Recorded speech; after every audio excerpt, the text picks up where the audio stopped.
authorized HughesNet retailer. With HughesNet, you'll have the fast speeds, unlimited data with no hard data limits, and the built-in Wi-Fi you need. Eagle Satellite has helped our community get online for 39 years. For a limited time, get free standard installation when you order HughesNet from Eagle Satellite. Call Eagle Satellite at 406-728-9999 and see for yourself why HughesNet is America's #1 choice for satellite internet. That's Eagle Satellite at 406-728-9999. Call now. Set your sights on a new Silverado at Carl Tyler Chevrolet. Right now, lease a 2019 Silverado half-ton custom for as low as $335 per month. This rugged four-wheel drive truck allows you to access rough terrain with confidence, no matter the season. Or take advantage of 0% for 72 months on select SUVs and trucks at Carl Tyler Chevrolet. Visit us today at 3663 North Reserve Street or at gmofmontana.com. Carl Tyler Chevrolet. Find new roads. On approved credit, see dealer for details.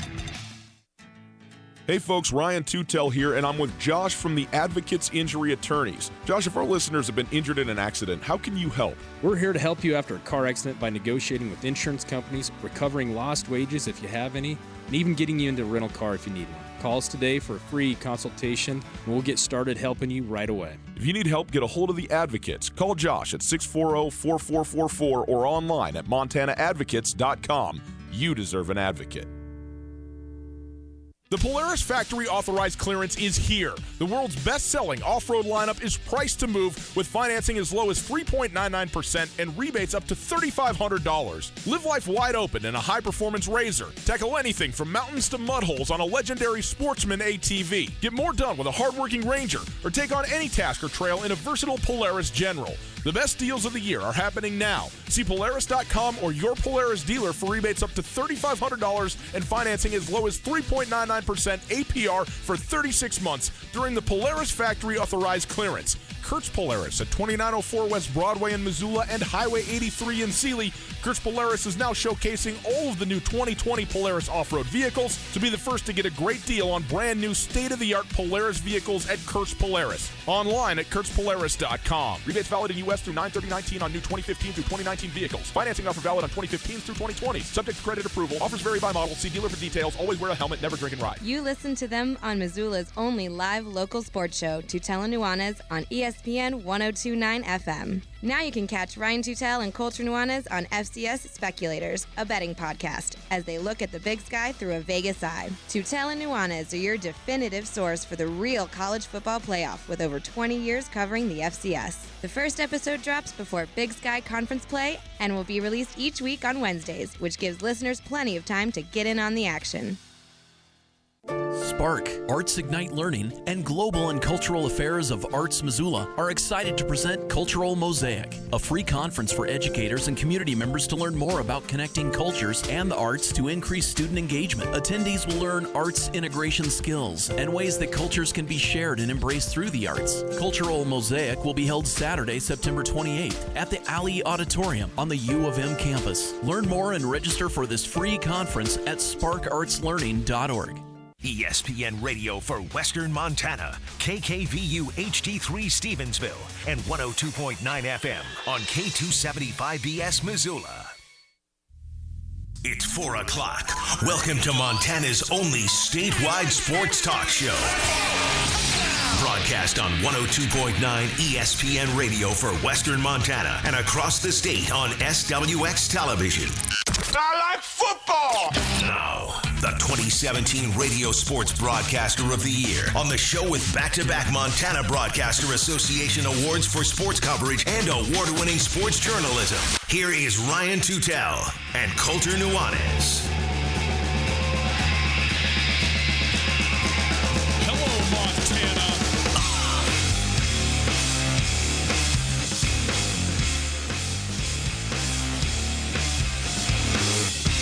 We continue to set the table for Big Sky Conference play with a couple of quarterbacks who know a thing or two about winning in the state of Montana. And the head coach of the Weber State Wildcats, Jay Hill. It is Tootell Nuanez on 102.9 ESPN Radio. Outstanding to be with you on this Thursday afternoon. Hope you are having a wonderful day around Western Montana on your radios, around the state of Montana on your televisions on SWX. Great to be with you. We are broadcasting live from the Kurtz Polaris studios. Kurtz Polaris at 2904 West Broadway in Missoula, Highway 83 in Sealy, and online at kurtzpolaris.com. If you'd like to find us on the World Wide Web, 1029ESPN.com. You can go there. You can listen live on the Listen Live tab. The stream brought to us by Opportunity Bank. Your local bank, your opportunity. If you want to pick up your phone and call us, 329-1899. 329-1899, the phone number. All guests join us via the Rangich Brothers RV phone line. Let's take a look at what we got in the show today. We got a couple of quarterbacks for you, and these are some goodies. John Edwards, Johnny Montana, the quarterback of the University of Montana Grizzly football team. The last time the Grizzlies won the national championship in 2001 under Joe Glenn. He joined us, and we'll talk about just the state of affairs, the University of Montana, his time as a player, that national championship, and just kind of give a little retrospective look at his time at Montana and what that meant to him and what that was like. Also, Travis Lulay, the same thing. And two guys who were kind of forever tied in the history of football in the state of Montana, but the great Montana State quarterback who went on to have an outstanding career for the BC Lions in the CFL, won a Grey Cup, was an MVP of the CFL, and Travis Lulay joining us as well. So we'll have both quarterbacks on at different times here in this first hour of the show, and excited to kind of talk about that and kind of reminisce a little bit, some history about the Cats and the Grizz on the gridiron, and some of the two of the best to do it, and some of the high watermarks, frankly, for both teams in their histories in the early 2000s, very like 2000, 2001 for Montana, and then the early 2000s for Montana State as well. In the next hour, we're going to get into a little bit of high school stuff. The high school football slate starts tonight in Missoula with the undefeated Sentinel Spartans hosting the undefeated Butte Bulldogs. Going to be a great football game. Looking forward to that. So we'll get into that and a little bit more over the weekend. And also in the next hour, the head coach of the Weber State Wildcats, Jay Hill, going to join us. Jay, obviously the head coach of one of the top 3-4 teams in the Big Sky Conference in Weber State, and have been kind of perennially since he has been at the helm. And Coulter and I have spent a fair amount of time talking with and interviewing Jay Hill, and think very, very highly of him and certainly the program that he has there. So we'll look forward to that. And of course, on a Thursday, on this Thursday of all Thursdays, we are going to spend as much time as we dagnab can on the Green Bay Packers at the end of this thing. Get your popcorn ready. Thursday night football. Flags and turnovers galore on tap for you at Lambeau Field tonight. Can't wait. I got both quarterbacks in 3 out of my 4 fantasy leagues. Who do you start? Aaron. But that's been the wrong choice 3 weeks in a row, just because the Packers have been playing like defensive style football, and Rodgers has been throwing for like 200 yards instead of his normal 350. It's been 100% the wrong choice. I also have Carson Wentz, and Carson Wentz has been my best quarterback start in all 3 weeks, even without Alshon Jeffrey and Jackson. Here's the issue. On Thursday night, when Green Bay was already at home last week, took an extra day off on Wednesday of last week, and didn't have to travel anywhere, and now plays a Thursday night game and has what has been, it's only 3 weeks, a top 5 defense in the NFL with a short, still a short wide receiver situation in Philadelphia. And I think that this is the type of night. The Thursday nights are anomalies, are they not? They're weird games, man. I think this is the type of game where Aaron Rodgers might just go ahead and get out there and just start firing around. I really think this. They're anomalies, except for with elite quarterbacks, and I think that at least one of these two guys is elite, and Wentz is right there. I mean, I think Wentz is great, dude. I love Carson Wentz, and I think I am. You want to know who I'm benching Carson Wentz for though this week? Who? Daniel Jones. Gosh. They're playing. Do you know who they're playing? They're playing the Redskins. Yes. Yes, that's who you should start always. Whoever's playing the Redskins. That's what I'm going to do. Redskins and the Bucks. Let's go. That's what I'm going to do. I'm starting Daniel Jones and Sterling Shepard in Daniel Jones' second game in the NFL because I believe so little in Washington. That's what I'm doing. Okay, there you go. That's our show outlook. It is brought to us by MissoulaGutterCleaning.com, the most fun, the most insured gutter cleaning service there is. MissoulaGutterCleaning.com. Get an estimate today. One of my photographers at Skyline Sports, who's also a good buddy, Jason. You know Jason. Sure. He's from West Virginia, but he grew up. He's like a fifth-generation Redskins fan. All his family's from the D.C., Maryland area, and he's like one of the fans where. Like when Robert Griffin III got hurt in the playoffs against Seattle, like he was having a mental breakdown. Oh. We were at a bar and like he had to like leave. He was having issues. and so finally he was like, dude, I actually made a decision. Like this is too hard on me to like the Redskins anymore. Like it's just never going to come back. They're too incompetently ran. I'm not going to do it. I'm just going to watch the NFL. I'm not watching Redskins games anymore. That thing. So now our text message thread has digressed to the only thing he sends me now are articles by columnists talking about how bad the Redskins are run, just to reinforce his divorce. Like he wants to remember that this was the right decision. It's the right decision. Yeah. This is my accountability buddy that I'm just making sure gets the information. God, being a sports fan is so funny. Some people are so funny about it. Oh, man. Well, very good. Let's get into this, shall we? So Coulter and I had the pleasure of talking with both John Edwards and Travis Lelay this week. And John Edwards, we'll start with him, was, of course, the quarterback for the University of Montana. And Mr. Smiley, is that what Bruce Barnum called Joe Glenn? Coach Smiley's, Coach Smiles, something like that. Nicknamed him Johnny Montana, which, of course, stuck for a very long time. Was the winner of the 2001 national championship game, the quarterback of that team. Lost in the 2000 championship game, but was there. I mean, went to back-to-back national championships.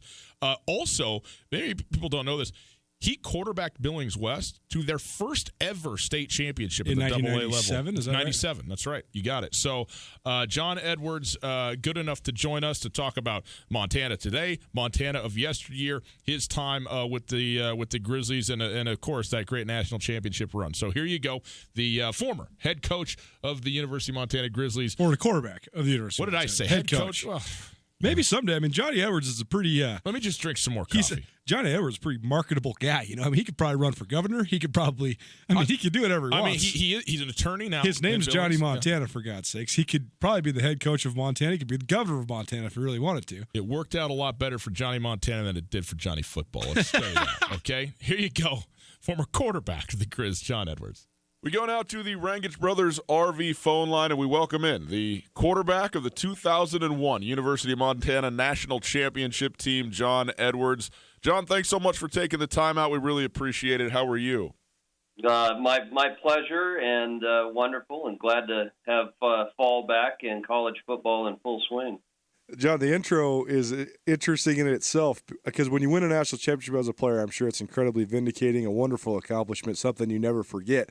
But here we are almost 20 years later, and you've gone on to have a great, successful career working in law, and still, I'm sure so many people identify you as the quarterback of the 2001 National Championship team. What's that like, and how has that influenced your life over the last 20 years? Well, and the fact that Coach Glenn nicknamed me Johnny Montana. Yes, right. That's stuck for sure, but being a Montana kid, I'm a fourth-generation Montanan, and certainly something you take great pride in, being able to accomplish that as a Montanan, and even more so in the fact that to date, the only other guy that's done it is also Dave Dickinson from Great Falls. So it's unique, although I wish that that's a distinction that we lose here soon, and that is the fact that we're the only two that have done it. And I certainly feel the program is turned around and heading in the right direction with Coach House's leadership. Well, with the win in 97, going to the national championship in 2000, winning it again in 2001, and I mean, it just looked – I mean, Montana was the dominant program in the nation at that moment and really continued to be if not the dominant program nationwide, but never summited the mountain again, as it were. Is that surprising to you to look back and go, man, I can't believe after 2 and 4 years or whatever it was and all of the success that there isn't another trophy in that case? Yeah, it is, because in the mid 2000s there, after Coach Glenn left and Coach Hout came in, I mean they were going to it repeatedly, and it just goes to show you. I mean, to win these championships, you need you need a hell of a lot of luck to go around with a lot of talent. And I mean, I'm dead serious with that. And that's true. It just ball needs to bounce your way. You need to get a couple of plays here and there, and you got to put yourself in the position to be lucky, and that takes hard work, and that takes a team of 90 plus people going in the same direction. But I am surprised, and I hope nowadays that we can get back in that position where you at least give yourself the opportunity to try to win one. I'm on the board of directors for the Montana Football Hall of Fame, and this last year we inducted Thatcher Slay, one of the great offensive linemen ever at Montana. And I'm a guy, I've covered the league now for 13 years, and just watching the evolution of offensive line play and now sort of the spreading out of the talent. It used to be, the offensive line you played behind, those 5 guys might have been the 5 best offensive linemen in the entire league. Yeah. And so absolutely. Right, no, absolutely. So how much do you think that helped you guys, just the offensive front that you had? Well, it's everything. I mean, that's where it all starts. And, if you look back how we played football games, much different than how Dave won it in 95. They threw the ball, 60 times, 60 plus a game. You figure out who you are and you figure out who your talent is, and then you ride them. And that's exactly what we did. We had Johansi Humphrey and a fabulous front, and we ran the ball and tried to protect it on the other end. My job was not to throw a lot of interceptions and keep the ball out of the other team's hand and use the talent we had, and that's exactly what we did. And we had a great defense, and that worked for us. John Edwards joining us, former University of Montana quarterback, former Billings West quarterback, state champion quarterback, in fact, the first in the history of Billings West. Not the last, I might add, as they are rolling right now and coming off one last year as well. But, John, one guy I got to ask you about before we fast forward to the present, but Joe Glenn is one of the all-time kind of characters and figures in really all of coaching, but certainly at the University of Montana. What was it like? You see him now, and he's the piano man, and he's the politician going around just smiling and happy all the time, and is great. But when he was kind of in his element as a football coach, what was it like to play for him? Truly is one of the most impressive guys I've ever been around. I remember the first time that Joe came in, nobody, at least the players, after he was hired, nobody knew who Joe was. And I actually walked in a few minutes late due to some other circumstances to our first meeting. And Joe was walking around the room, pointing to each guy and saying their name and where they were from, without a note, without anything. His ability and genuine care for his players was unbelievable. I mean, it was the most impressive thing I've ever seen, and then just continued to be just inspired by the way the guy operates. And he had a couple of simple rules, and the good guy rule, which is his simple rule and generally worked for the most part, and his basic understanding of the game of football and the fundamentals. And he didn't dig into the play calling. He wasn't one of those guys, and he relied on his coaches and his players to do their job. But he also he knew what was going on all the time, and inspired you to play good, straight up old fashioned football. And obviously he was successful at every level he ever was at, using that model. The way that the Big Sky Conference and the CAC-RIS rivalry and football in general has evolved since your playing days has been very fascinating to watch. And Ryan mentioned the dominance of Montana at the end of the Don Reed era, into then Mick Dennehy, into then Joe Glenn, second to none, unparalleled. But then that next year, 2002, things began to change. Montana State snaps the streak. Eastern Washington's all of a sudden pouring major resources into football. And now the Grizz have some challengers. And now we get to this point now we have this 13-team league. I think every team in the league except Idaho State has made the playoffs at least once in the last 10 years. So the parity is just all over the place. And it's just been really interesting to watch. From your seat, do you still follow this stuff? And if so, how have you seen it all change? Oh, absolutely. Still follow it. And it was interesting. I mean, at the end of that 2002, we were clinging on to, I don't remember what the numbers were, but, still 24 or 25 or something game winning streak in the Big Sky before we lost to Eastern Washington. And we always had before we lost to the Cats and the streak, and so you knew it was talented, and of course we got lucky a couple times here and there to keep that streak alive. But it was very clear by that time. You got Travis Goulet and just some special players around the league, and all those quarterbacks that Eastern Washington has had over it. It's good for the league, the fact that this is the way it is now, because every weekend is, there's a chance for an upset. They are good, really hard-fought games. And I think it's great for the league. And, it probably, when you're having one team with a 24 or 25 game win streak within a league like that, it can't be necessarily healthy. And it certainly isn't going to last forever. And so you can tell just by the way that these coaches talk week in and week out. It's a dogfight, and that's the way it should be. And as fans, that's better for us.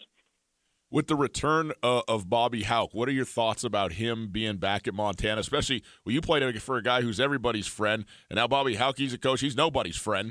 And so I want to know, what you think about him being there, because he was so great as the coach there in terms of, the success, but also a very different guy from, the guys that you played for.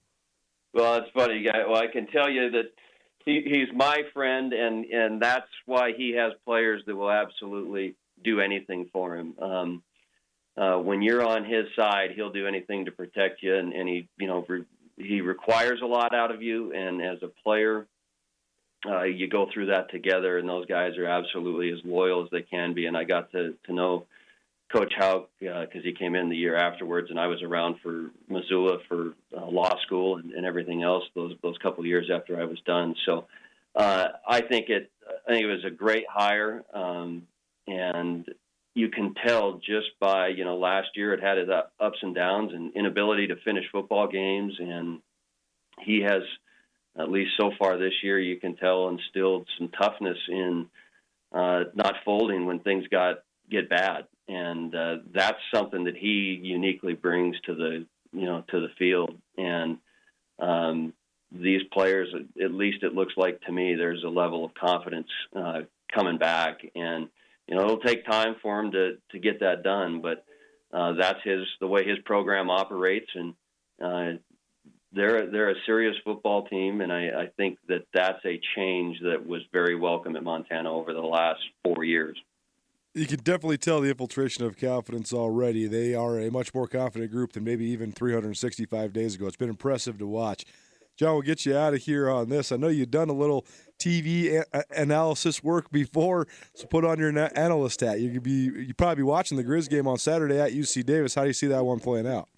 Well, it's funny. I haven't been able to watch a full game yet other than the Oregon game, because now my analysis is spent on the sidelines of 9-10 little guy football. Oh, so, yeah, okay. Right.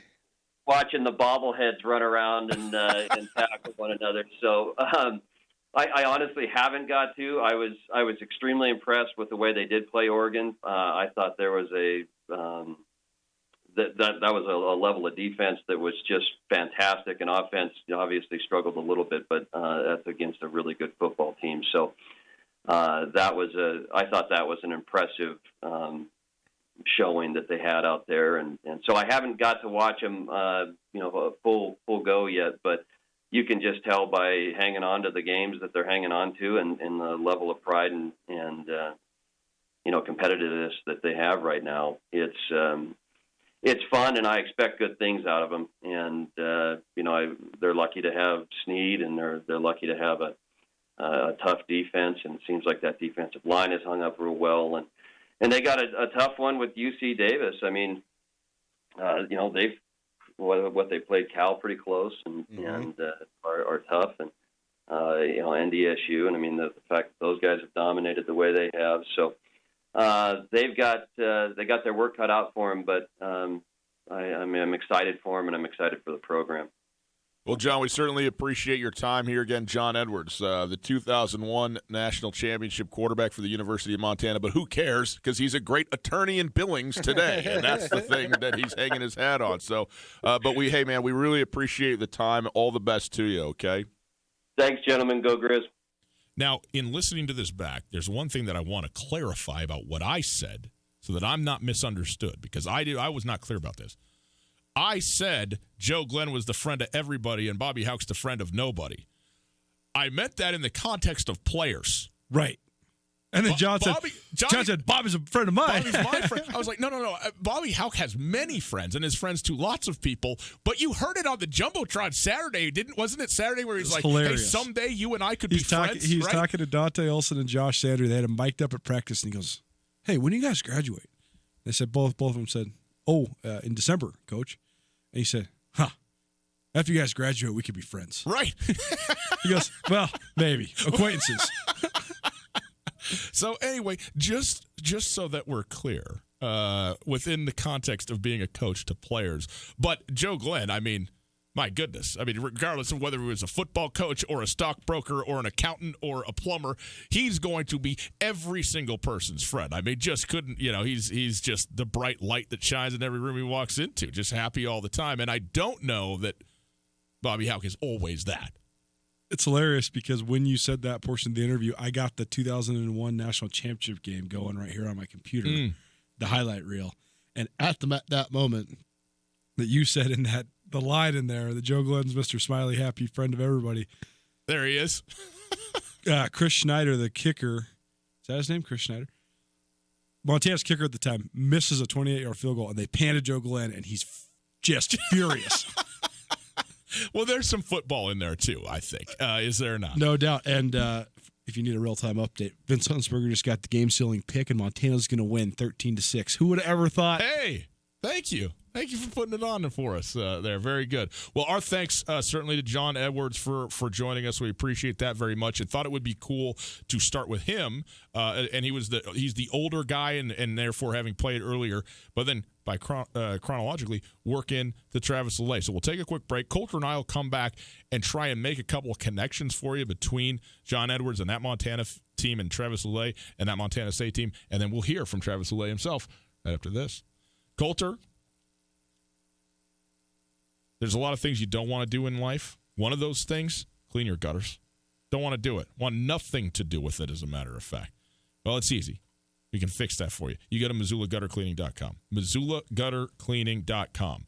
I like it when they make it simple. You know what I mean? What are you going to get at MissoulaGutterCleaning.com? How about great folks to clean your gutters? Okay?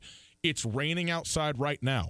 Is rain piling up and spilling over the top of your gutters because you got straw and needles and pine cones and leaves from all the trees around your place that have fallen all over the place? An ugly mess. You don't want to get up there. It's cold. It's going to. You go to MissoulaGutterCleaning.com. Okay, you get an estimate right now. You get your whole weekend back. You can do whatever you want this weekend. You watch Thursday night football tonight. You go golf tomorrow, and then you hide out from the snowpocalypse that's coming over the course of the weekend, and you let MissoulaGutterCleaning.com take care of it. Plus, they will give you a $20 gift card to your favorite brewery or coffee shop whenever they're done with the work, just for using them. It's their way of saying thanks. So go online right now, get an estimate, and don't do this job yourself. Go to MissoulaGutterCleaning.com. Hey everybody, Ryan Tootell, and I'm here with Josh of the Advocates Injury Law Firm. Josh, there's a lot of lawyers in this area. What makes you different? At the Advocates, we primarily focus on injury cases. That gives us the experience and the knowledge to correctly evaluate your case and work with insurance companies and other attorneys so you get exactly what you deserve to make you whole again. We take really good care of our clients, and we're going to fight for every single dollar you deserve. Call 640-4444 or online at MontanaAdvocates.com. There are a lot of lawyers. You deserve an advocate. Alpine Touch has been part of the fabric of Montana for more than 60 years. Decades ago, Russell Street started selling his touch of magic in whitefish. Years later, Alpine Touch's all-purpose seasoning remains a favorite. It's tailgating season, and there's no better way to spice up your grill before a Grizz game than with Alpine Touch. Go to alpinetouch.com now and use the checkout code ESPN10 for a 10% discount on your order. Alpine Touch is here to keep your mouth watering all football season. Alpine Touch, Montana's special spice. No matter how far you may go, there's always one just down the road. Town Pump, who pump it up, Buy one, get one free at your local Town Pump. Your Bay sparkling water, buy one, get one free. Plus, high brew 11-ounce coffee, buy one, get one free. Grab a friend and head to Town Pump. There's one right down the road. Town Pump. Right down the road. Pump it up. Oh, yeah. This is Mike Nugent with Berkshire Hathaway Home Services. Berkshire Hathaway provides Western Montana with full-time real estate professionals for you whenever you need us. Our reputation as the state's most knowledgeable and available real estate group has helped build unmatched trust in the Garden City and statewide. If you have been thinking of making a real estate move in the short or long term, give me a call. No pressure, no expectations. Just professional opinions and service at whatever pace you are comfortable with. Give me, Mike Nugent, a call today, 531-1802. And remember, every question is good to ask. Hi, this is Michael Legg, Artistic Director at Montana Repertory Theater. If you loved our season opener, Go Please Go, or even if you missed it but still want to see the rest of the season, you're in luck. Season ticket packages are still on sale for just $70.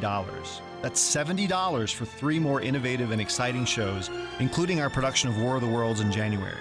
Go to montanarep.com to get your tickets today.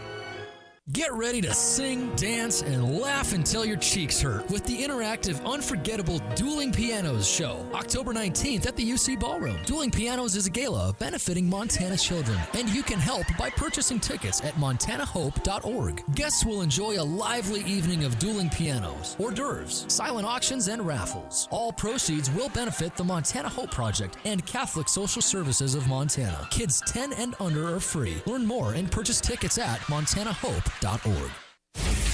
ESPN Missoula Sports Center.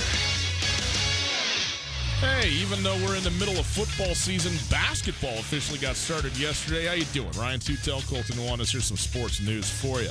With the conference football season set to start in the Big Sky on Saturday, it was basketball that took center stage yesterday for the first official practice of the season for the Grizz, Lady Grizz, and Montana State basketball teams.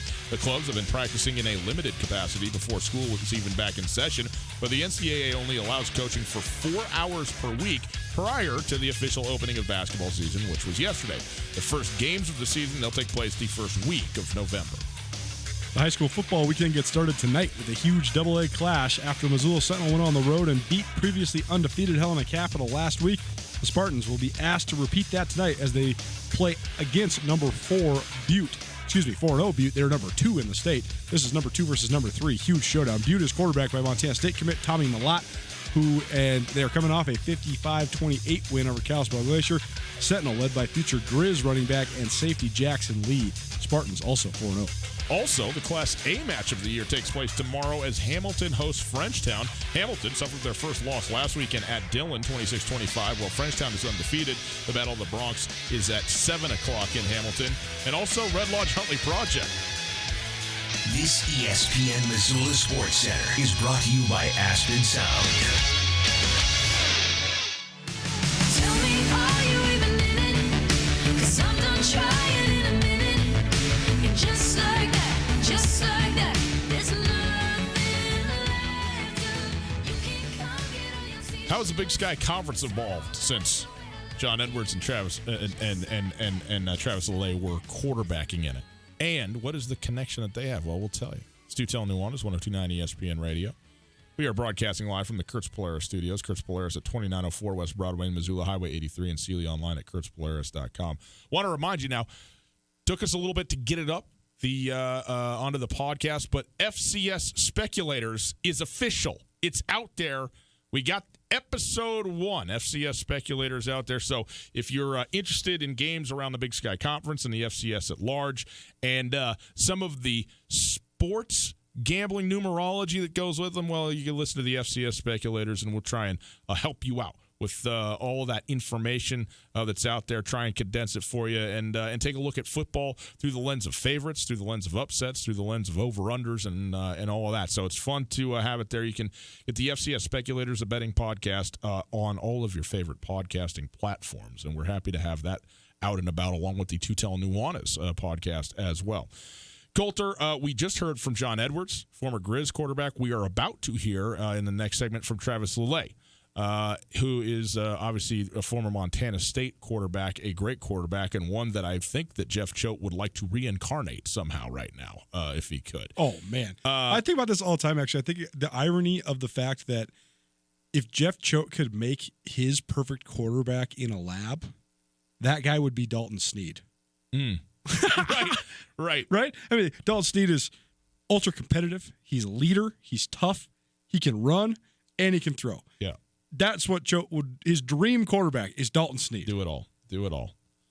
It's true. It's a great irony. I'm not so sure it's not also Bobby Hauck's dream quarterback in some ways too, right? Oh. Dalton Snead's fit with Bobby Hauck is so perfectly described in the fact that when Gresh Jensen first transferred, I thought this town was going to burn down. And now no one even talks about it. It's not even part of the conversation. Because Dalton Snead made everybody forget. And because Bobby Hauck's support of Dalton Snead made everybody forget too. Yeah. It is an interesting dynamic. Dalton Snead is the perfect quarterback for defensive-minded coaches. Because we talk about this all the time, right? Like when Tim Tebow couldn't throw a 7-yard pass, but the Broncos were just winning, and then they win a playoff game because the Broncos' defense was the best defense in the entire NFL, and they were playing even better because when Tim Tebow lowers his shoulder and gets up screaming, now the defense is going crazy too. And so, like, if you have a tough-minded quarterback like Dalton Snead, I just think if you have a defensive identity as a team, but a tough-minded quarterback, there's a great synchronicity there. Well, the other thing too is you can get the most talented guy that you could ever want, to be your quarterback, but particularly when you're trying to instill a particular ideology and sort of a mental emotional approach to the game. Dalton Snead is the guy to do that, certainly. And also, it's so interesting, too, because Bobby Hauck told us, right, it doesn't necessarily need to be your quarterback. He goes, there's a lot of coaches who think it has to be the quarterback, that he has to be the guy. I don't actually think that, but it does. But it is nice when it is effectively what he said. But Coulter, after hearing John Edwards and getting to Travis Soule, lay out for people who maybe, it's been almost, it's been 15 years for Travis Soule and almost 20 for John Edwards. So tell folks kind of the lay of the land, and you have the streak and the national championship runner-up, then the second national championship. The Grizz have been to 3 national championships in 5 years, winning 2 of them, and they are the most dominant team in the nation, period. It's the University of Montana, and in addition to that, they have a 16-game winning streak against Montana State. The streak, okay, that they are it's just a no-doubter. There were a couple games in there that were very much doubters. In fact, very much looked like they were going to go Montana State's way and then just didn't. But this was a decade and a half of dominance from the University of Montana over Montana State and, frankly, over just about everybody else. And that was the end of the John Edwards era. And then John Edwards and Travis Soule played in the same game one time, and it was the streak-breaking win by Montana State in a blustery day, and you'll hear Travis Soule talk about that. But then at that time, Travis Soule takes over, and all of a sudden Montana State, who had really been trying to get themselves to another level, finally are able to, and these two guys are forever going to be connected at their respective institutions for when they played and what transpired while they were there. Absolutely. And just the arc of history is so fascinating, the way that dominoes fall. Montana opens up Washington Grizzly Stadium in 1986. Montana State has won the national championship 2 years prior. Idaho State had won the national championship 2 years prior to that. And Boise State had won the national championship the year before that. So in the short 6-year history of the FCS, 3 Big Sky schools, none of which were Montana, had won national titles. Larry Donovan unceremoniously fired. Don Reed hired, Washington Grizzly Stadium erected. All of a sudden, the pendulum swings. Montana State, in the meantime, post-national championship, have 2 putrid years. They fire Dave Arnold. They hire Earl Salmonson from North Dakota State. He has just won multiple national championships at the Division II level at the Bison. He comes in, and Montana State was running like an early version of the run and shoot back then with Dave Arnold. Kelly Bradley was their quarterback. A lot of speed, a lot of throwing, and Earl Salmonson decides they're going to run the triple option. It goes horrifically bad. They are just awful for 4 years. And then they hire Cliff Heisel, and they want this cowboy who wears his duster on the sidelines, right, wears his cowboy boots, and he's chewing tobacco, and we're going to win with toughness. And they never could find a quarterback. They could never find the guy to get him over the top. One of the best defenses in the league every year. Could never get over the top. They could never beat the Grizz. And multiple years, they had their season end with a loss to the Grizz. And, that's when the Big Sky's only getting one team in the playoffs usually. So 7-4 Bobcat team. So sorry, you're not involved. And Then Montana hits the fever pitch with Dave Dickinson. You go to the semifinals in 93. Then you go to the semifinals in 94. You win the national championship in 95. Dickinson graduates. The offense is even better the next year. Brian Ayotte tearing up the entire world. Grizz are scoring 1 million points. I mean, Brian Ayotte threw like 60 touchdowns in 1996 if you count the 4 playoff games. His numbers are absurd. Yes. And it seemed like Montana was a machine that would never slow down because Don Reed retires, Mick Dennehy steps in. Don't miss a beat. Dave Dickinson graduates, Brian Ayotte steps in. Just the equal offensive production. Mick Dennehy leaves. What are we going to do? Oh, we hired Joe Glenn. He goes 39-6, goes to back-to-back national championship games. I mean, the program had been to 4 national championship games and won 2 in the span of 7 seasons. Yeah, it's crazy. Unprecedented success. In the meantime, Paul Johnson goes from Georgia Southern. Georgia Southern was one of Georgia Southern and Youngstown State. Those were Montana's 2 national peers at the time. Jim Tressel gets hired at Ohio State. Paul Johnson gets hired at Georgia Tech. Seems like all the stars are aligning again for Montana to just literally never be caught. But then this redheaded kid from Almsville, Oregon, comes to Washington Grizzly Stadium and throws a touchdown pass to Junior Adams on a slant, and Montana State wins 10-7. All of a sudden, the streak is over.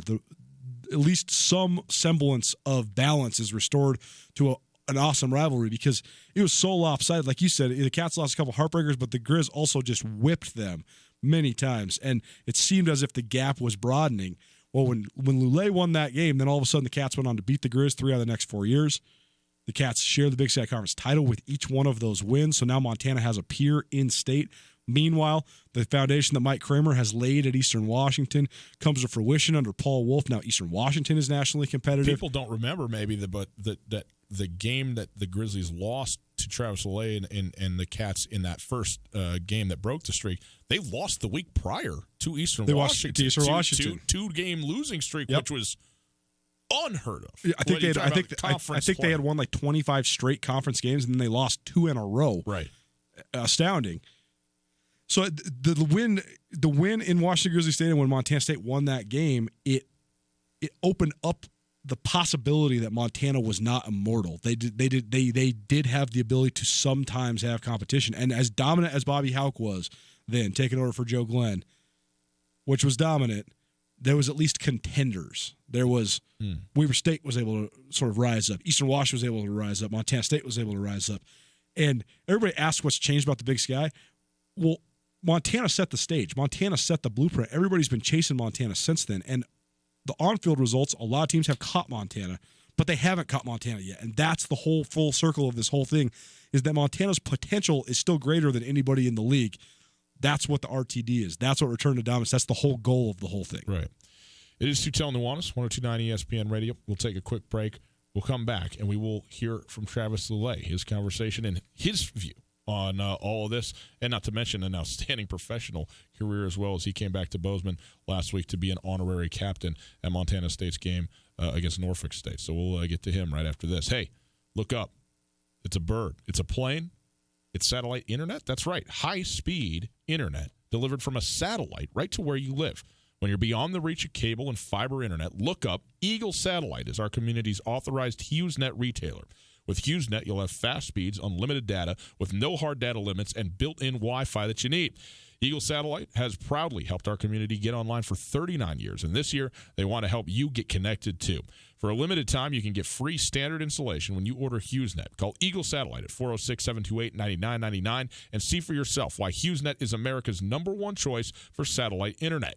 That's Eagle Satellite. 406-728-9999. Eagle Satellite and HughesNet, proudly connecting our community. Hi there, it's Les Schwab Tires. You know, we've been helping keep folks safe on the road around here since 1952. That's why you can save up to $152 on a set of 4 select light truck and SUV tires during our fall tire sale. So swing by or book an appointment at leschwab.com. Les Schwab Tires, doing the right thing since 1952. Limited time offer while supplies last. Discount depends on tire size and type. Cannot be combined with other offers. Details at leschwab.com. On Russell, across from the fairgrounds. In Western Montana, we know shopping local matters. And you may think you'd pay more for the quality and customer service that comes with it, but not at Selway Armory. Selway Armory is locally owned with knowledgeable specialists that can answer your questions. In addition to the expertise, though, Selway Armory also has a bigger selection and lower prices than the box stores. When you're in the market for firearms and accessories, save money with the experts at Selway Armory. Selway Armory, 2825 Stockyard Road, Unit E6, and online at selwayarmory.com. Now, the Montana Club's happy hour features BOGO beverages. Our expertly mixed cocktails, microbrews, domestics, and wine are buy one, get one free 7 days a week from 3 to 5:30. Stop in on Friday for Montini night. Sip on a top shelf martini for only $6, 5:30 to close. When you've worked hard all day and are ready to relax, the Montana Club has got you covered with BOGO happy hour 7 days a week, 3 to 5:30 on Brooks and North Reserve, Missoula. It happens. You're positive you put your bank card back in your wallet, but the next time you need it, it's missing. Avoid the panic and take control with the My Card app and debit card from Farmer State Bank. Our app lets you control your debit card and securely turn it off right from your phone. Safe, secure, instant. My Card is available only at Farmer State Bank. Ask about it at any of our 9 locations or learn more at farmersebank.com. Farmer State Bank, member FDIC. Hey folks, Ryan Tootell, and I'm here with Josh of the Advocates. Josh, do most injury accidents end up in court? Luckily, most personal injury cases can be settled out of court through a fair negotiation with an insurance company. However, sometimes it is necessary. I'm prepared to do whatever it takes to get a fair settlement. Luckily, most personal injury cases can be settled out of court with a fair negotiation with the insurance company. However, I'm prepared to do whatever it takes to get the right settlement for you. It's Josh at the Advocates, 640-4444, or online at montanaadvocates.com. School buses are taking to the roads, and they mean something very important. That is, bus drivers, educators, and parents doing their part to get children to and from school safely. Montana motorists share the responsibility to Montana's kids. Be aware this school year, you are sharing the road with our future. Flashing yellow lights alert drivers that the bus is preparing to stop. Flashing red lights means stop. Children are getting on or off the bus. Watch the lights and obey the signals to help keep our community safe for kids. This school safety reminder was brought to you by the Montana School Bus Contractors Association and this station. Tootell and Nuanez on 102.9 ESPN Radio for Missoula.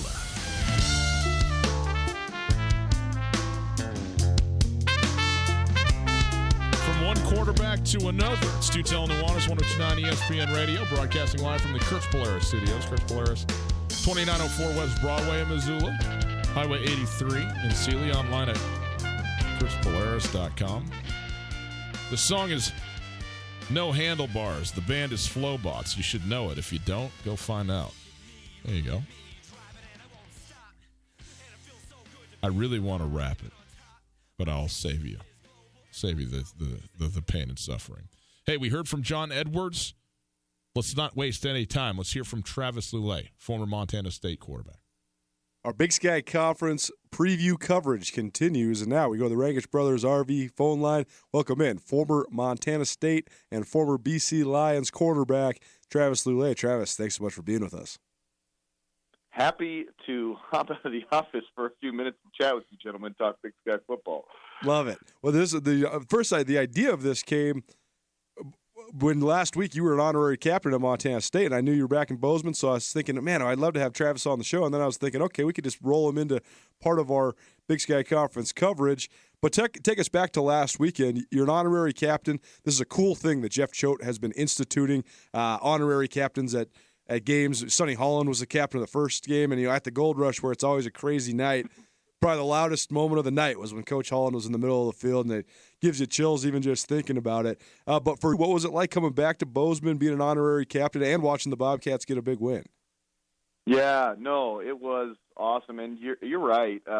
Jeff Choate and the staff there and everybody there is doing a pretty good job of being, recognizing the importance of engaging some alums and whatnot. So this actually stemmed back to last spring, and I had a chance to meet Jeff Choate a few years ago when I was inducted into the Hall of Fame, and he had just taken the job.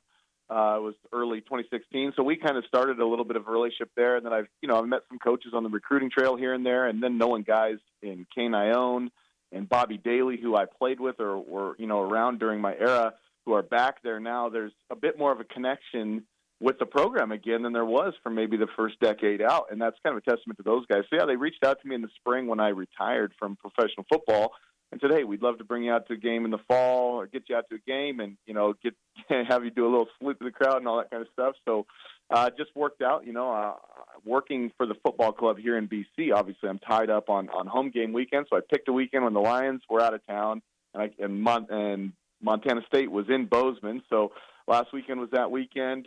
Made it happen. Went out there, and man, it was really cool. Such a warm reception from the Bobcat community, and to have an opportunity to be back. I had only seen one game.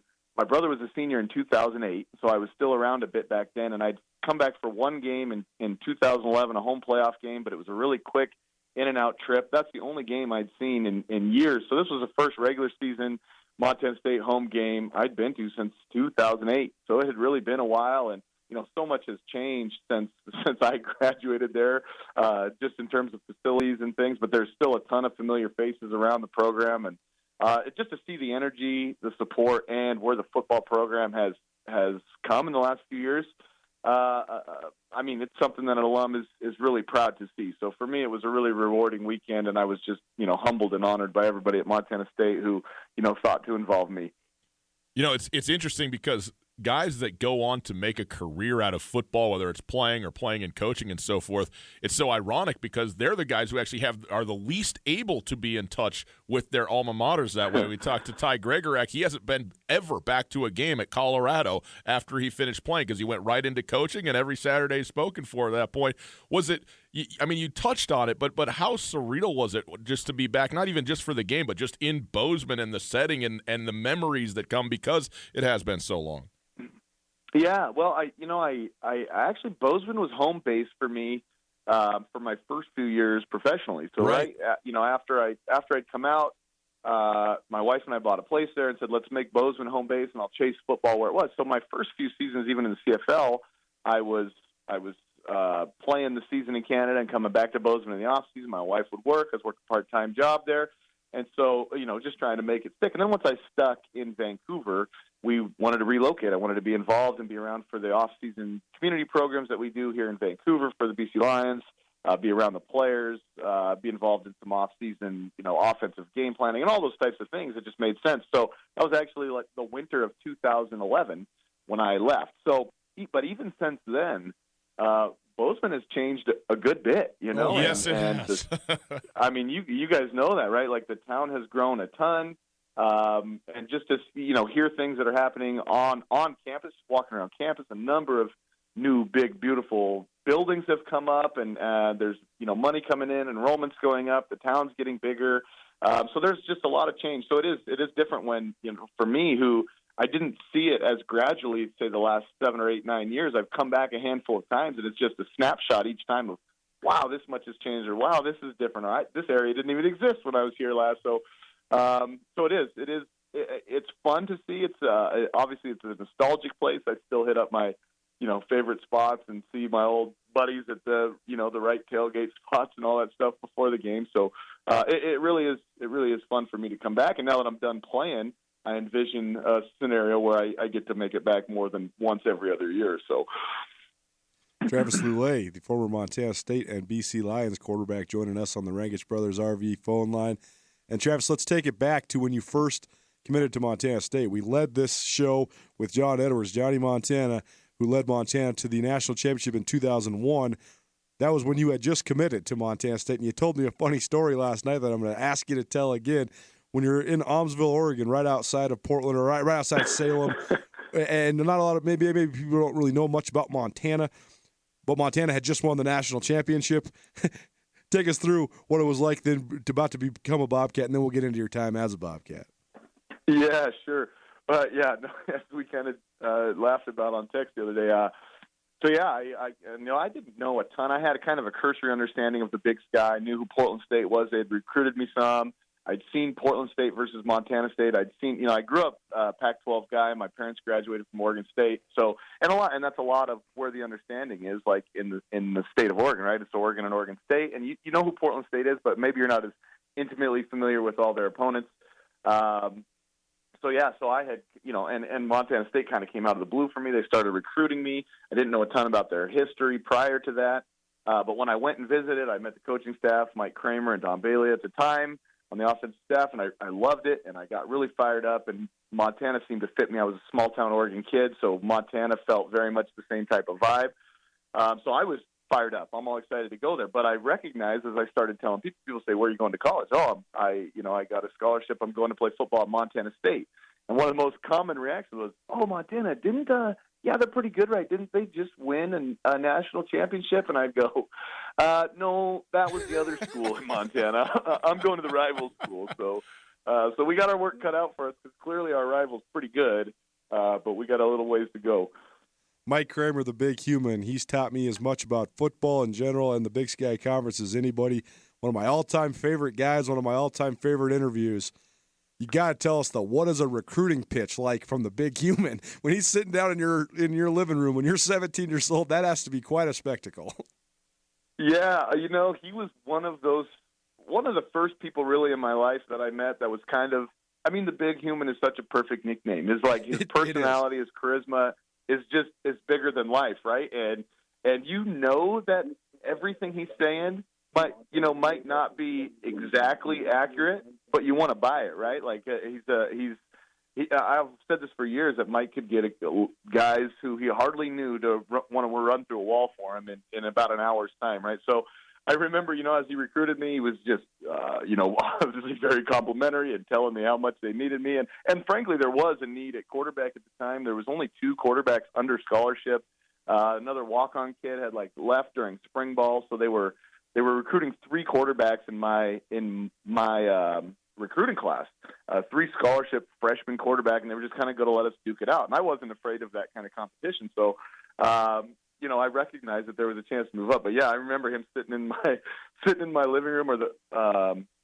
So what had happened was I actually met him on my recruiting trip first, and I had only met Don Bailey prior to that. And I remember sitting in his office, and it's funny. I was just in Jeff Choate's office last week, and I had to tell the story. I was like, I remember sitting here and Mike Kramer looking me in the eyeballs and telling me at the end of our little visit that he was going to offer me a full scholarship to come play football at Montana State, right? And so, I was just geeked. I was fired up. I was really excited, and it was pretty fun. I'll tell this quick story. I remember I went after I'd committed that spring. I went to the spring game with my dad. Just 2 of us went out there. My dad hadn't seen Bozeman yet. This is the school I'm going to be spending a lot of time the next few years, and we're at the post-game, spring game. I think they did a luau barbecue of some sort, and we stepped outside of the old gym, which collapsed this winter under snow. But it was in the old intramural gym, and Kramer looks up at the Bridger Range, and he's talking to my dad and he said, yeah, I watched the sunrise from the top of Mount Baldy this morning, and I was thinking about, God, what a great player Travis is going to be for us today. And I'm going, there is no way he hiked that mountain this morning and was thinking about me. So, but, it didn't matter. I knew I wanted to play for that guy. And anyways, we had a lot of great memories over the years. And, I love Kramer. The last time that we were at the Big Sky Kickoff in Park City, Kramer decided to not participate in the golf tournament with the media. So we get back to the hotel. We're at the barbecue. And I said, Coach, how's it going? What'd you do today? So we're in Park City. He goes, well, I rode my bike to Provo and back. I said, Mike, that's like 70 miles. He said, yeah. Yeah. He is amazing.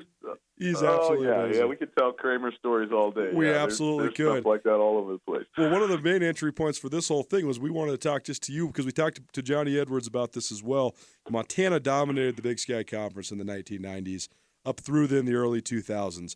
And Montana was very dominant in the 2000s as well, but there were some other challengers that rose up. Eastern Washington got, because of Mike Kramer laying the foundation and then Paul Wolf taking them to the next level, they became competitive. Montana State, when Kramer took over, bottomed the thing out 0-11 in 2000.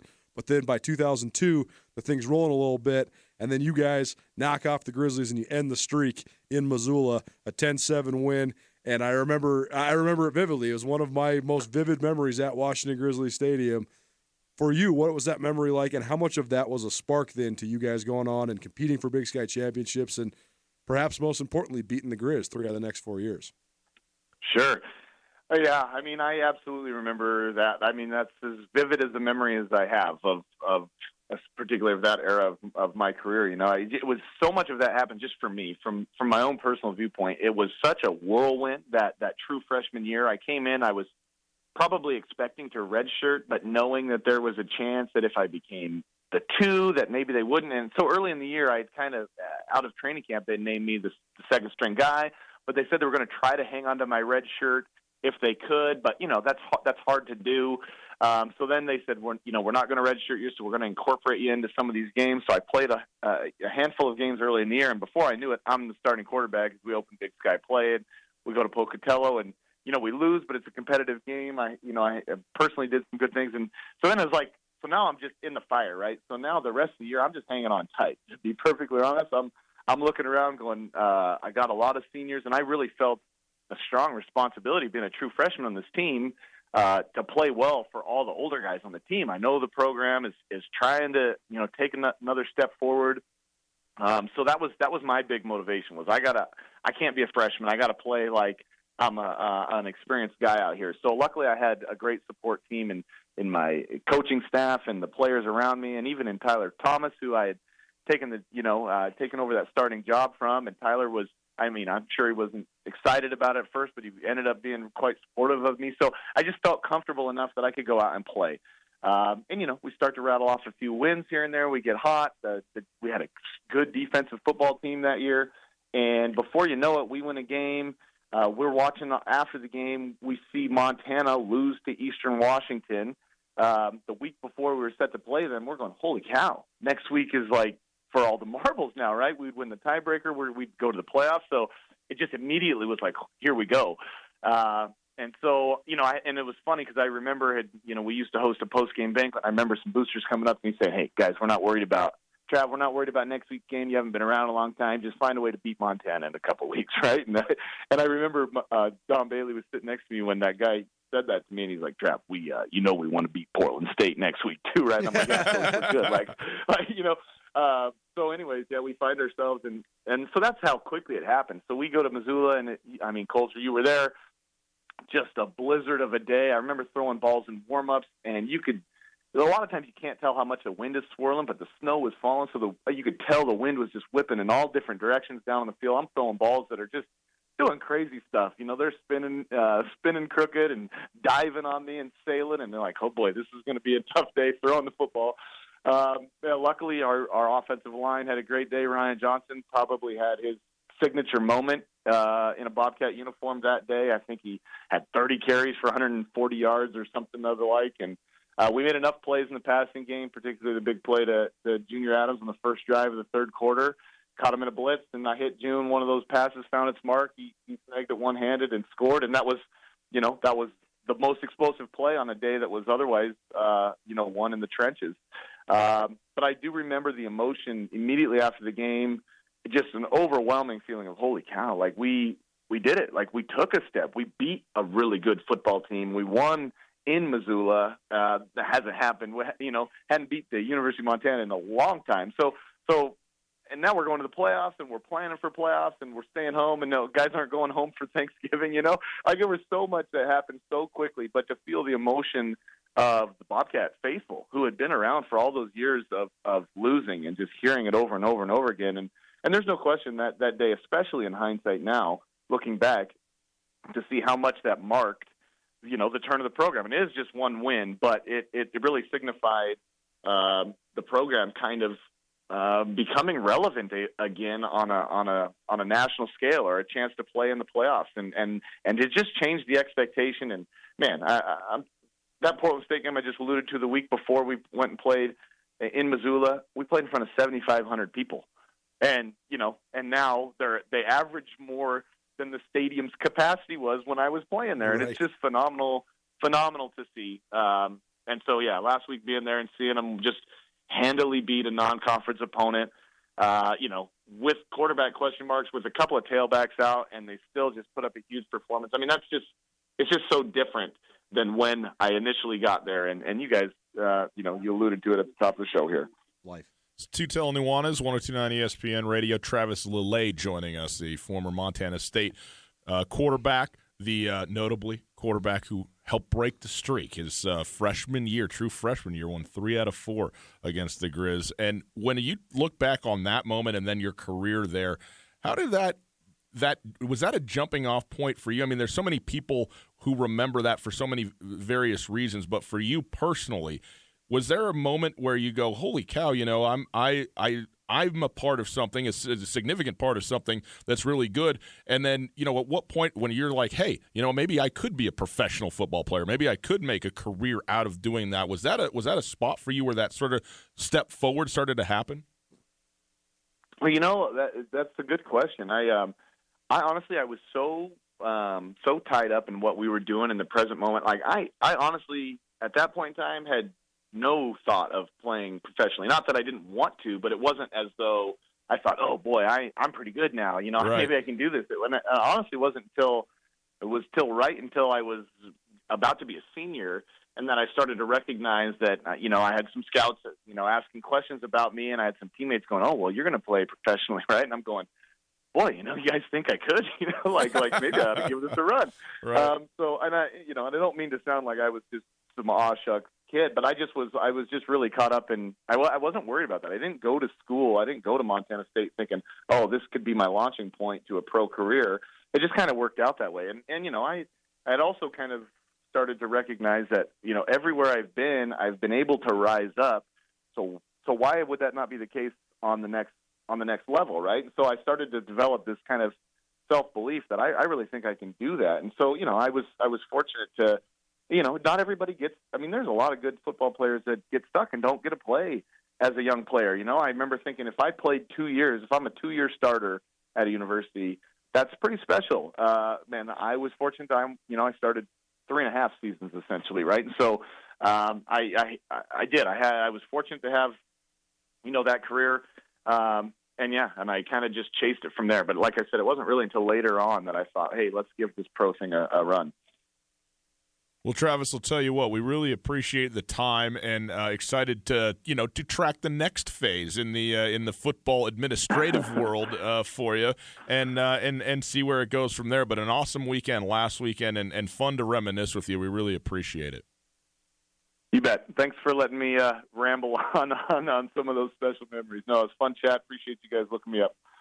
There you go. Travis Lele joining us and helping us continue our march towards Big Sky Conference football on Saturday with Travis Lele and John Edwards. Looking back a little bit here in the first hour of the show. That was a lot of fun. It is Tootell Nuanez, 102.9 ESPN Radio, SWX Montana Television. We'll take a quick break. We'll come back. We'll get into some high school stuff around the state, and I've got a stat for you. I love it. Coulter's going to hate it, but he's going to like it because it means that he's right, and that's the only thing that he cares about. Indeed. Do all that right after this. Hey, Thursday, October the 10th, I've been telling you about this. I want you to come spend the evening with me, and more importantly, spend the evening doing something good. It's for the Watson Children's Shelter. It's the Tennis Pro-Am auction. There's going to be a Tennis Pro-Am all weekend long, the 10th through the 13th of October.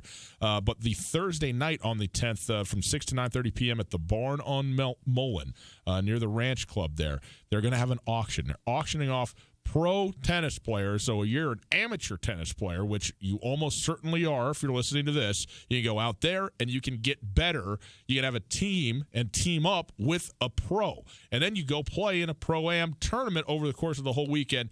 It's just that simple and a ton of fun. It's a doubles tournament that's both Saturday and Sunday, full breakfast bar both days, Saturday lunch and a tour of Watson Children's Shelter. Saturday night, a hosted VIP party for you and a guest. So it's going to be a great weekend-long event in benefit of the Watson Children's Shelter. But Friday night is the auction. There's both a silent auction and then the auction of the actual pro players. And I'll be the one doing the emceeing on that, auctioning off the folks. So this is going to be a great time. Get out there, do something good. Look, the Watson Children's Shelter does so much in this community for taking care of kids who are in real tough circumstances, kids whose families are in crisis, and a place where they can go to be safe, to be cared for, to be looked after.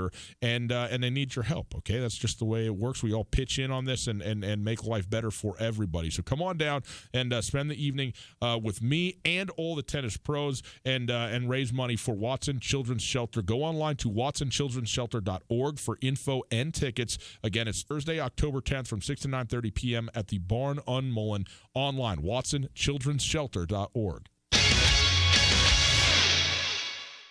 No matter matter how far you may go, there's always one just down the road. Town Pump. Ooh, pump it up. Pump it up. There's two things that can really stress a person out. That's hunger and not enough time. Town Pump can help you out with both. They've got your meal waiting for you. 4-piece chicken and JoJo's with ranch, only $5.99. And Modelo 12-pack cans, $11.99. Stop by Town Pump today.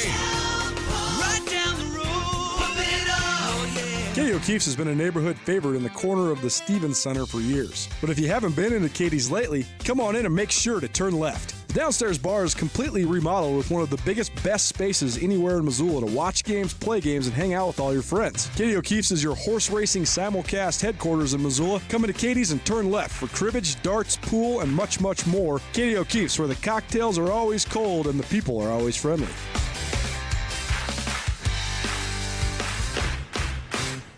The Polaris factory authorized clearance is here. The world's best-selling off-road lineup is priced to move with financing as low as 3.99% and rebates up to $3,500. Live life wide open in a high-performance RZR. Tackle anything from mountains to mud holes on a legendary Sportsman ATV. Get more done with a hard-working Ranger or take on any task or trail in a versatile Polaris General. The best deals of the year are happening now. See Polaris.com or your Polaris dealer for rebates up to $3,500 and financing as low as 3.99% APR for 36 months during the Polaris factory authorized clearance. Kurtz Polaris at 2904 West Broadway in Missoula and Highway 83 in Sealy. Kurtz Polaris is now showcasing all of the new 2020 Polaris off-road vehicles. To be the first to get a great deal on brand new state-of-the-art Polaris vehicles at Kurtz Polaris. Online at KurtzPolaris.com. Rebates valid in U.S. through 9/30/19 on new 2015 through 2019 vehicles. Financing offer valid on 2015s through 2020s. Subject to credit approval. Offers vary by model. See dealer for details. Always wear a helmet. Never drink and ride. This is Tom Skerritt for the Borgen Project.